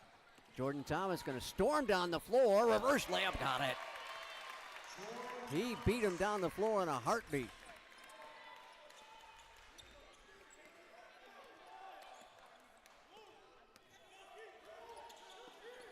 Stevens back up top to Dwight. Wraparound pass inside. Hill. Short little turnaround hook. Winston Hill drops it in. He has 6 points in the game unofficially. And timeout is going to be requested by Georgia College. And that's the first charge timeout of the half, so it becomes a full timeout. 52-51, Cats up. Back in a bit. Bobcat Broadcast Network. In NCAA Division II, community engagement is an initiative at all 25 national championships because student athletes want to give back while competing for a national title. Over the course of the year, Division II student athletes have an opportunity to leave a lasting impression in local communities throughout the country. Whether Division II student athletes are volunteering at hospitals, schools, after-school care programs, foster homes, or retirement villages, they make a difference in the lives of others. In Division II, we rise to the opportunity and make community engagement ours.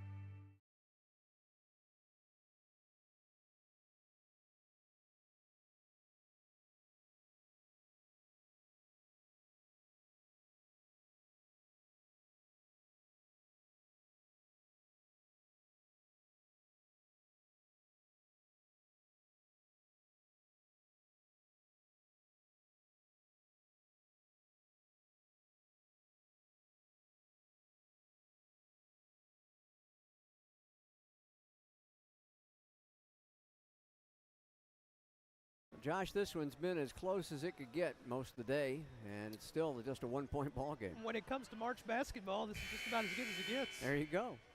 We've already hit March Madness, apparently. Absolutely. GC fighting for that 5th seed in the Peach Belt tournament. Justin Cave, Desmond Mitchell of Flam, Isaac Thomas, Cole Roberts, and Jordan Thomas on the floor. Maybe by the time he's a senior, I'll quit calling him Justin Thomas. Dribble drive off to Jordan. Cave in the corner. Under 15 on the shot clock now. High-low. Cole dumps it down to Isaac. Isaac waited a little too long, and the second time's the charm for him. 54-51, 8 points now for Ike. Trying to get to double digits again. Goes for a steal, doesn't get it. Doug Dwight dribbles back of the arc. Goes to the top of the circle. We've got a foul. It's on Justin Cave, and that'll be 3 on Justin, as he and Smith collided. And now our under 12 timeout. 54-51, Georgia College. And again, we'll step away on the Bobcat Broadcast Network. In NCAA Division II, student athletes leave a lasting impression on their communities. That's because Division II student athletes want to make a difference and truly be part of their surrounding communities. Through community engagement, thousands of student athletes from various backgrounds interact with community members who view them as role models. This interaction leaves a positive and perhaps even life-changing impression on all those involved. In Division II, we rise to the opportunity and make community engagement ours.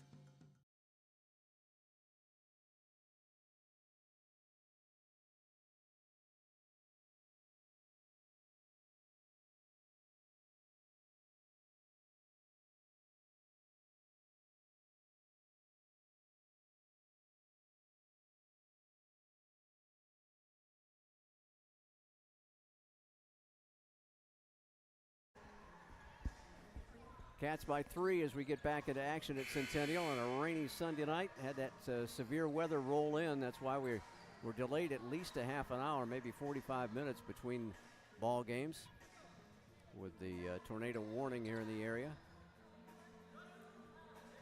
Pretty good display of defense today. Turnovers have been pretty few and far in between, especially compared to the women's game earlier today. 10 turnovers for Francis Marion in this contest, 9 for Georgia College. Both teams taking care of the basketball. 3-pointer away.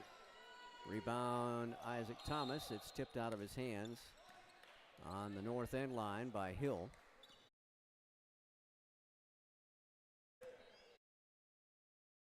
So the Bobcats try to add to their advantage. Des will start working a little bit of clock. Wrap around to Isaac. Pounds it in the paint, puts it up, and scores. He's in double figures.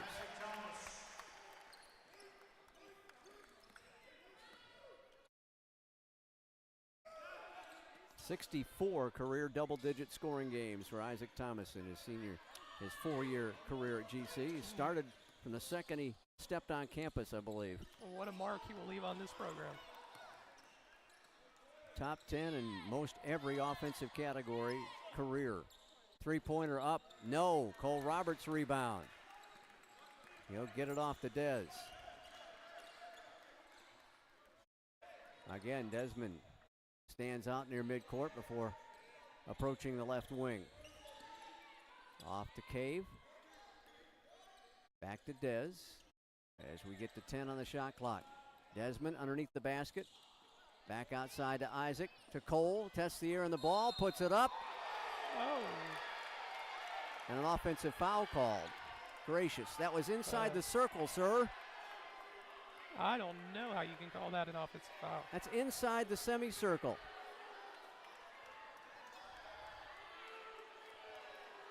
Gaines is beside himself, and you can understand why on that one. Fortunately for Cole, that's just his first foul, so he's taking care of business in that regard. That would have given the Bobcats their biggest lead of the game, but does not.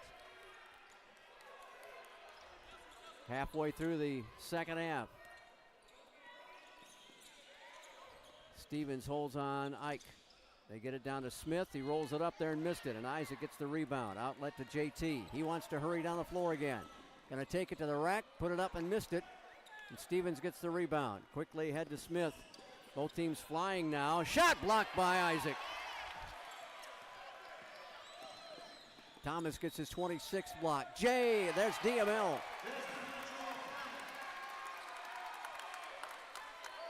A J for DML. 7-point Bobcat lead. And there is the biggest lead, and Coach Gary Edwards wants to talk things over. 9:16 left. You talk about controlling the tempo. It looks like Georgia College starting to do just that.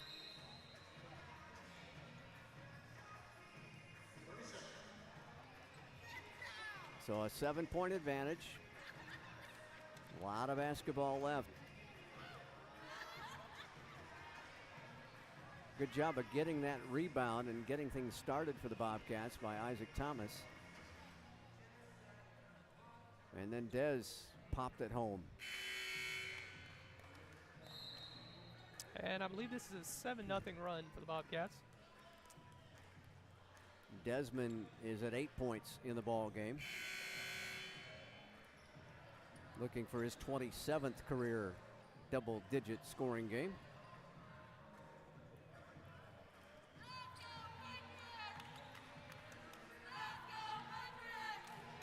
Patriots will inbound it in front of their bench.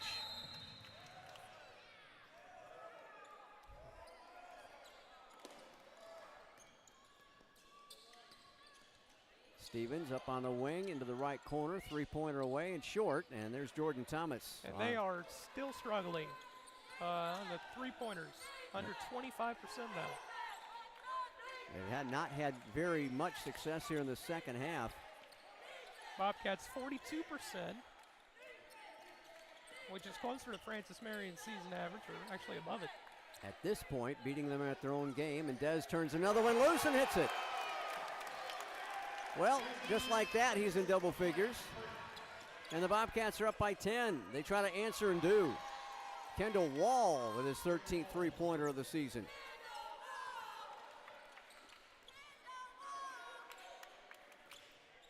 First time GC had been to double-figure advantage for the day. And now it's back to 7. Desmond out front. He'll pop another one. Nope. Not this time. Cleared by the Patriots. A drive, a stick back, no good. Parker missed it. First miss was by Davis, and he got an extra step in there.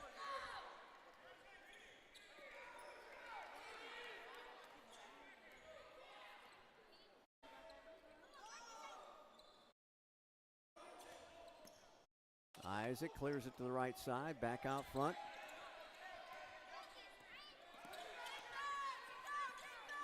Desmond, 2 seconds left, and shot clock violation. Just too much time.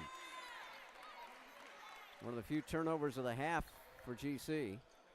And we get to our under 8 media timeout with the Bobcats up by 7 at 61-54. Back in just a minute. You're on the Bobcat Broadcast Network. We can stop to make sure someone is okay. Get in the way and disrupt the situation. Notify an authority. Or walk them home safely. We can change the language around rape. We can make campuses safer for our teammates, our friends, and our classmates. We cannot be bystanders.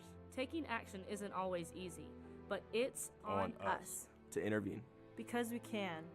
Learn more and take the pledge at itsonus.org.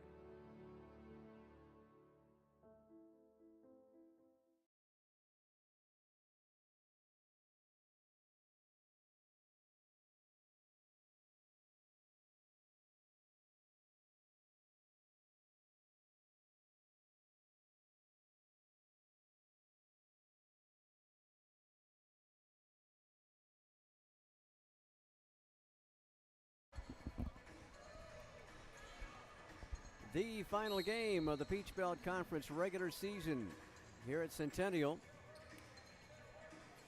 And the Bobcats are up by 7 over Francis Marion. Patriots will be at home on Wednesday for their first round quarterfinal playoff game. And they may just be meeting these Bobcats, depending on what happens in the final 7.5 minutes. Bobcats win, they'll be at UNC Pembroke. Right side 3 won't go, and a foul over the back. Oh, no. Wow. Incredible. They're going to charge Jordan Thomas with a foul. All he was doing was boxing out. We have seen some very interesting calls throughout the course of this game, to say the least. Stevens departs. We see Alex Cox for the first time, freshman from Concord, North Carolina.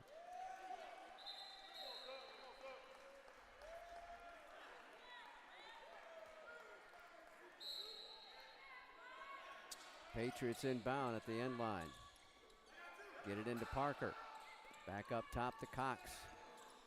Davis back to Cox. Three-pointer. Doesn't go. Cole Roberts gets the rebound. Quickly ahead to Isaac. Off to Cave, and Cave is grabbed and fouled. Kendall Wall gets his second personal foul. That was pretty obvious. Let's make sure it's on them this time. Yeah. Oh, my goodness.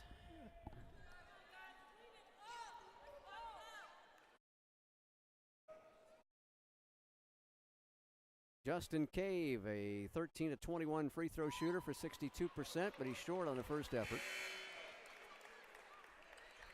Last year's season high, 24 against Flagler. Sophomore from Savannah and Islands High School. Exercise science major here at GC. Member of the National Honor Society at Islands High. Second free throw, good. He'll come out. Ryerson back on. I think officially Chapin now has 2 fouls.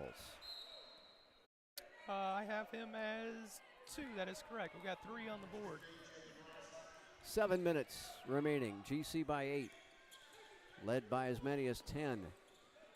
But we led by 21 last time against these guys. And there's a travel on Parker, and a turnover gives the ball back to Georgia College.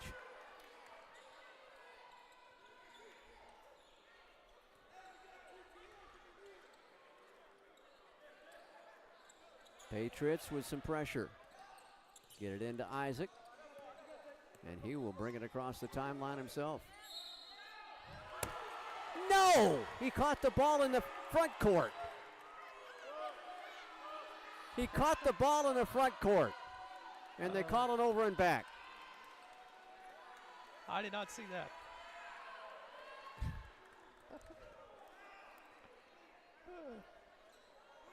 Just when you think it can't get any worse. Or crazier. Yeah. Isaac's going to steal it.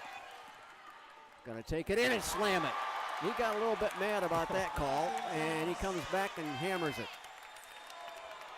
10-point lead again, GC.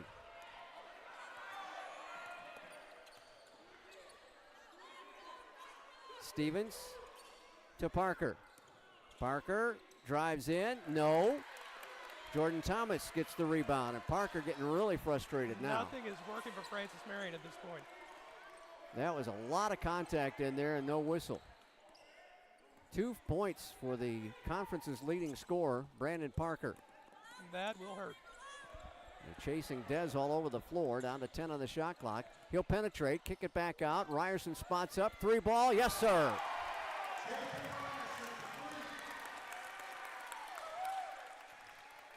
That's his second 3 of the night. Gives him 44 for the year. And timeout, Gary Edwards and the Patriots.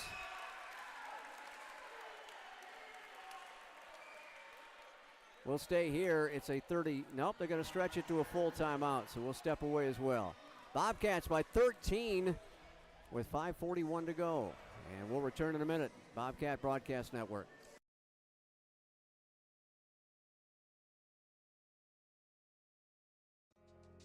I knew that there was an opportunity to have my college paid for if I was good enough to play baseball at that level. That was going to make a big difference in my family D2 baseball gave me an opportunity to play at a high level and to get an education that's going to be valuable for me throughout the rest of my life. I chose to take my experience of being a student athlete and pursue that within my career and to get a master's degree. If I wouldn't have had a baseball scholarship, there'd be no chance that I'm doing what I'm doing today.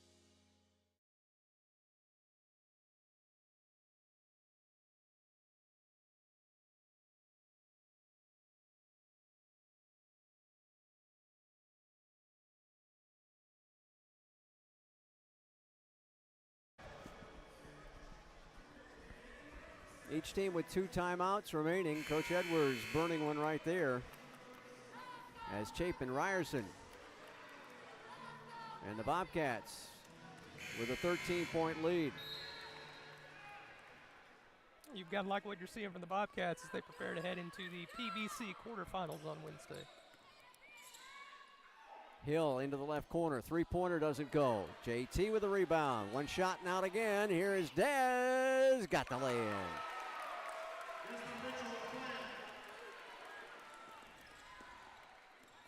Hill takes it in, drops it down, and Stevens puts it up and missed it.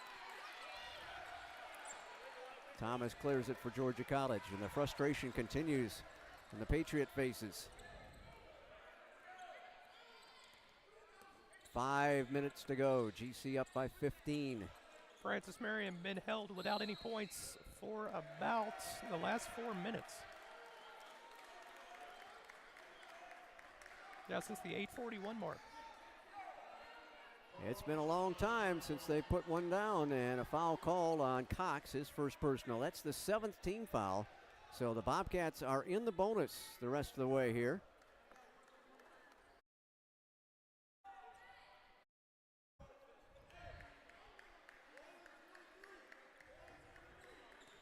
And it'll be 1 in the bonus for Cole Roberts.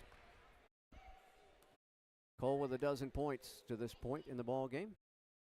And he missed it. Oh, goodness. Tracked down by Stevens on the rebound. Oh. Ball tipped away. JT working on Parker. No good. And a rebound taken by Cox. He'll push it ahead to Smith. They got to hurry. And they're doing just that. Around the left side, Cox for a 3-ball, and it's good. Alex Cox with only a 6th 3-pointer of the year. Francis Marion 9 for 34 on 3-pointers. Really off night shooting for them on their long ball.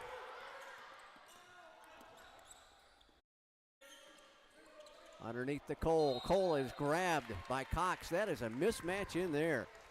Alex Cox listed as 6'2", but he looks like a lot shorter than 6'2", giving up at least 5 inches on Cole. And Cox gets his 2nd personal foul.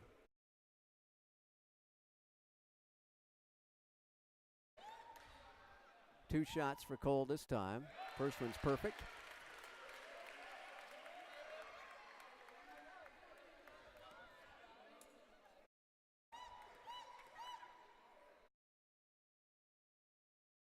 Flicks that one in. Lead back to 14.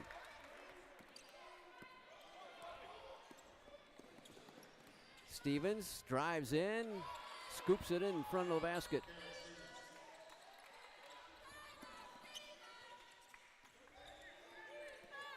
Under 4 to go now. They're double team trapping, and the ball got kicked. Jaquez Smith with the kick ball, and we got our under 4 timeout. Georgia College up by a dozen with 3:53 remaining. And we'll be back to the Centennial Center in a minute. You're on the Bobcat Broadcast Network. The American dream to me as an immigrant means having the opportunities that my parents didn't have. Being the first one in my family to graduate, it meant everything my parents sacrificed for me to get to this point. It was paying off. Estoy muy orgulloso de Michael por haberse graduado de colegio. My path to a college degree would have been completely different had I not had a scholarship. It would just relieved a lot of the financial burden.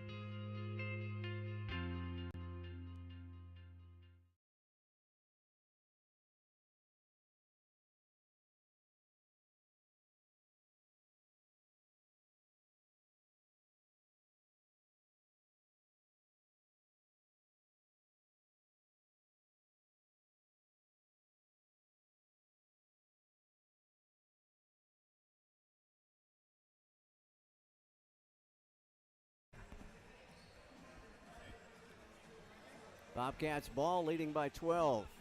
Ryerson, both Thomases, Mitchell LaFlamme and Roberts on the floor for the guys in white.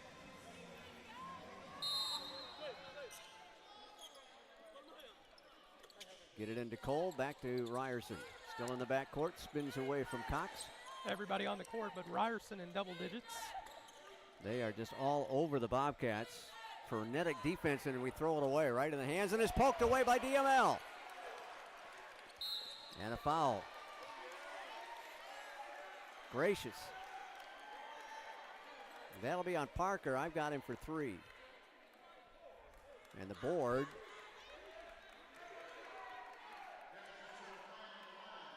Well, the big scoreboard says 4 fouls. I believe that should be foul number 4. Okay. Let's see if it updates on my end, but the main scoreboards, though, say 3. Desmond drops in both. 73-59. Yes, I've got 4 fouls on Parker. DML with 15 points, 3.5 to go. Left side, Stevens working on Isaac. Takes it in, puts it up, missed it short, got his own miss, and a foul inside on Isaac Thomas. Nope. My apologies. That is on Justin Cave, his 4th. Kalik Stevens will shoot 2. Stevens with a great night, 12 points. Patriots been very limited at the free throw line, just their 6th free throw coming up here of the game. The entire game? The entire game compared to the Bobcats 18, and they do a lot of damage from the foul line. So. Well, last time against the Bobcats there in Florence, they were 23 of 27. Wow. And Georgia College only was 9 of 14. So that's the difference in each ball game so far. Second free throw coming from Stevens as he has hit his season average and now just above it. And he will come out. Gabriel Dickerson will check in for Cox, Stevens will stay in, looked like he was headed to the bench. But Gabriel Dickerson, a freshman from Suffolk, Virginia, is on the floor for the first time.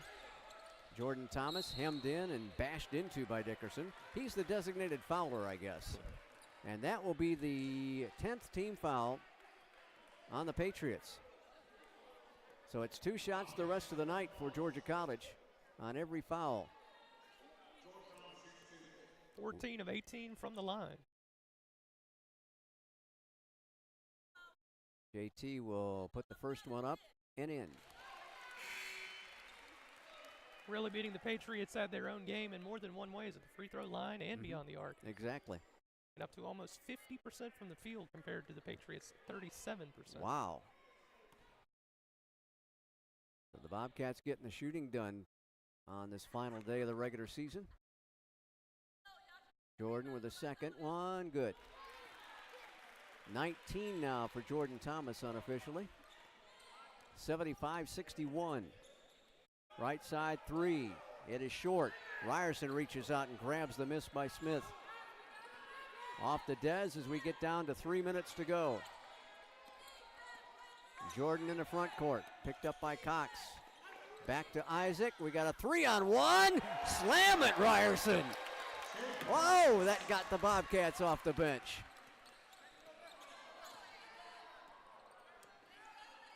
Triple away, spins out. Ryerson again with a rebound. Cradles the ball, gets it off to Jordan. And he's fouled as he tried to drive the sideline. Cox will get his 3rd foul. And the momentum's wearing white and green right now. A 16-point advantage in the second half for the Bobcats. Biggest lead of the contest, and Coach Gaines talking with one of the officials across the way.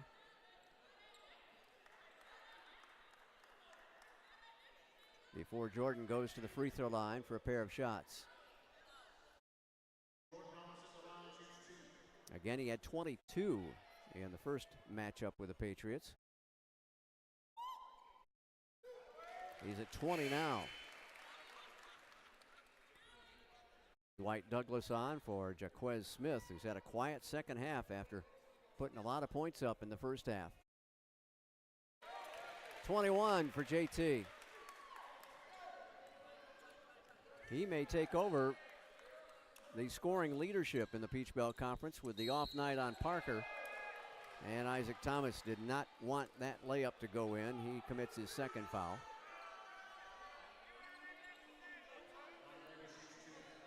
Two shots and the last foul to give before the bonus. 16 fouls now on GC. Ryan Davis is 67% at the line. Their leader in minutes played at just under 34 a contest. He's started all the ball games for Coach Edwards, as have several of these Patriots. Dickerson replaces Cox.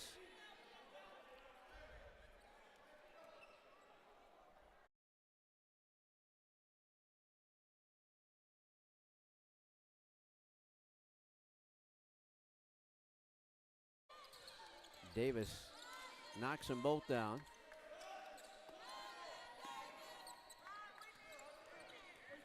Jordan gets around Davis. Douglas Dwight right into the friendly hands of number 10.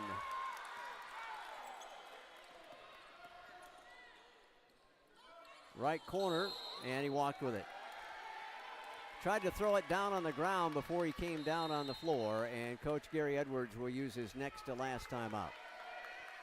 2:07 left, and Georgia College celebrating across the way.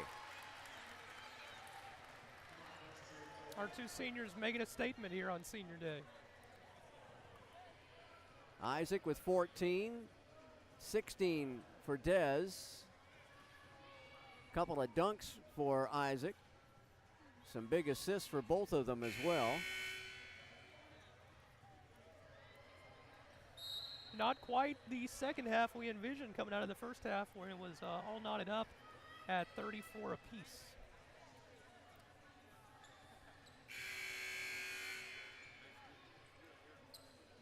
.47 points in the half for the Bobcats. They're finding the offensive groove in the last several ball games. And the ball knocked away, but recovered by Ryerson. Got to get it across the timeline, ahead to Isaac. Right side to Dez, and he'll slow it down as we go under 2 minutes.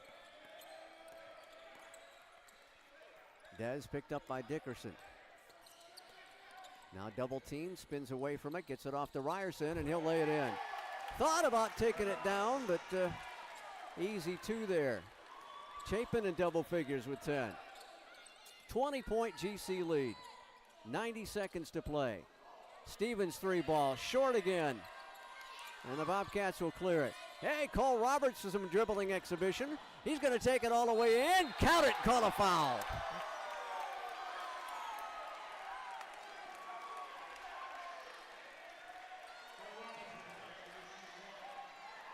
Nice job all the way by Cole Roberts. He got the board, got the hoop, got the harm, and Coach Edwards is going to bring the rest of the guys off the bench. Isaac Thomas departs for the last time at Georgia College's Centennial Center. He will leave with 14 points. Another double-digit night for number 10. And Roberts will try to follow up the bucket. Does.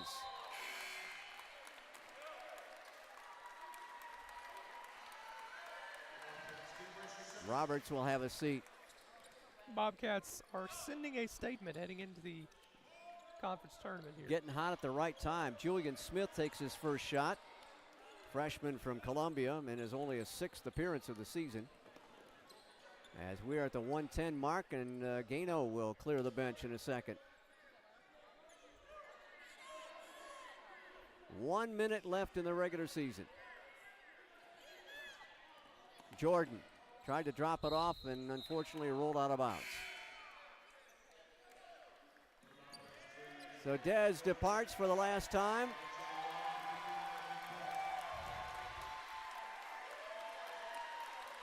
and gets a hug from the main man. Everybody loves Desmond Mitchell-LaFlamme. He has got that contagious smile. Three-pointer up by Trey Jones. Doesn't live up to his name. We got Matt Quint in there. Wesley Simpson. Jordan Sterling with 37 seconds to go. Well, this will be a happy post game. And it looks like George College headed to UNC Pembroke. Koneman, three-pointer doesn't go. Fights for the rebound, 20 seconds left. GC will make that long trip to Lumberton. And it's stolen away. Jordan Sterling comes out of the pack with it. In a game that was tied at the half, a 23-point statement win for the Bobcats. Brings the Bobcat fans to their feet. GC a winner, 86-63. Bobcats improving to 17-11 and 12-10 and clinching the 5th spot in the Peach Belt Conference regular season.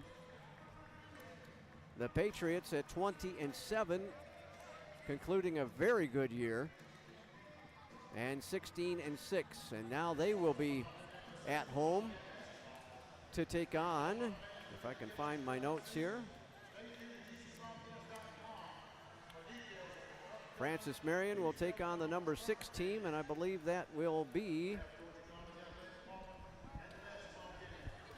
Columbus. We'll double check on that, but we're waiting on Coach Gano to get mic'd up.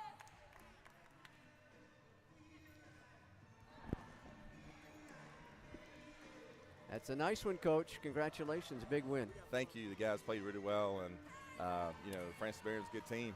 They're ranked in the region, and I think they're 3rd in the Peach Belt. So anytime you beat one of those top teams, it's a got to give our guys a lot of credit. They really worked and they bought into the game plan, and I just thought the second half we just really grinded it out, and just very proud of this team. They are very resilient.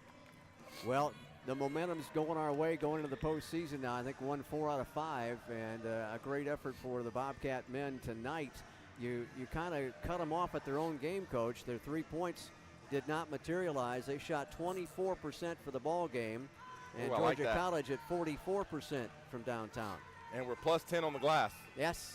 That makes a coach very happy. Yeah, anytime we can out-rebound our opponent, that's you know, just a good thing. We've been rebounding the ball pretty well, and it seems like in some of the big games we've played, we've been able to out-rebound our opponent. But just very proud of everybody that got on the court. I think everybody did get a chance to play. You did play everybody. Yeah, that's nice, and good win. All 5 starters got double figures, led by Jordan with 21. He's good. He's good. He's all right. He's good. Cole Roberts with 17 points and 11 rebounds. Good Another player. double-double for him. Yep, big Cole. And your 2 seniors came out big once again.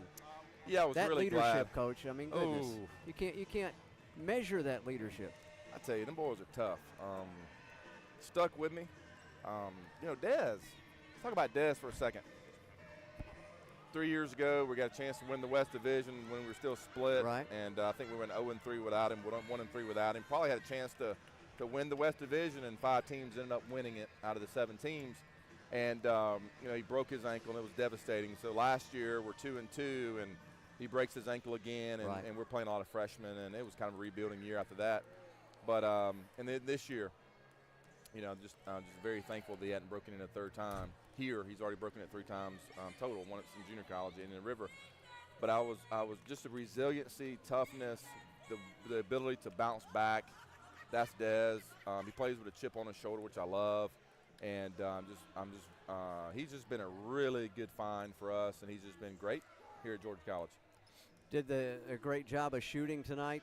First half, we wound up at 40%. Second half, 62% from the floor. 18-29. We have found our shooting stroke finally.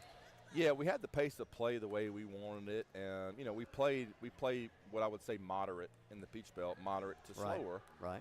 Because we do have some big guys. We scored 86 points, so very proud of the fact that we out-rebounded them 10, and you know, like I said, Francis Marion's a good team. Got a chance to make the NCAA tournament, and for us to beat them today, just very thankful for the guys. And let's talk about Isaac.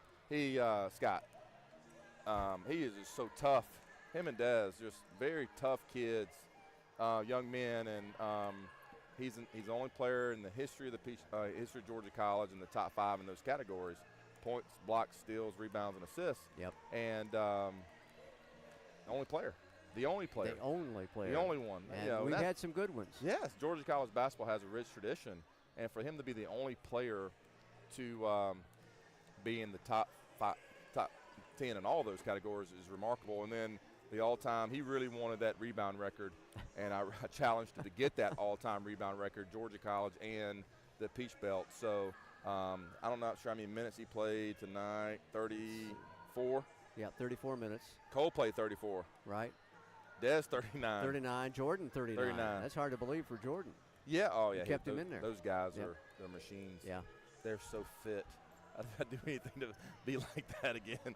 And then I thought Cave came off the bench and gave us some really good minutes. 15 minutes, hit 2 threes. He's been kind of the X factor for us. And I thought Chapin played really well down the stretch. I was basically subbing Chapin and Justin out for each other. And Chapin had a really nice dunk and a good finish. And the good thing about the team is they're just very unselfish, and they work really hard. They do what I ask, and it's been a while since we've won a senior day game here. I couldn't tell you the last time we've done that, and it's just very fitting for the two guys.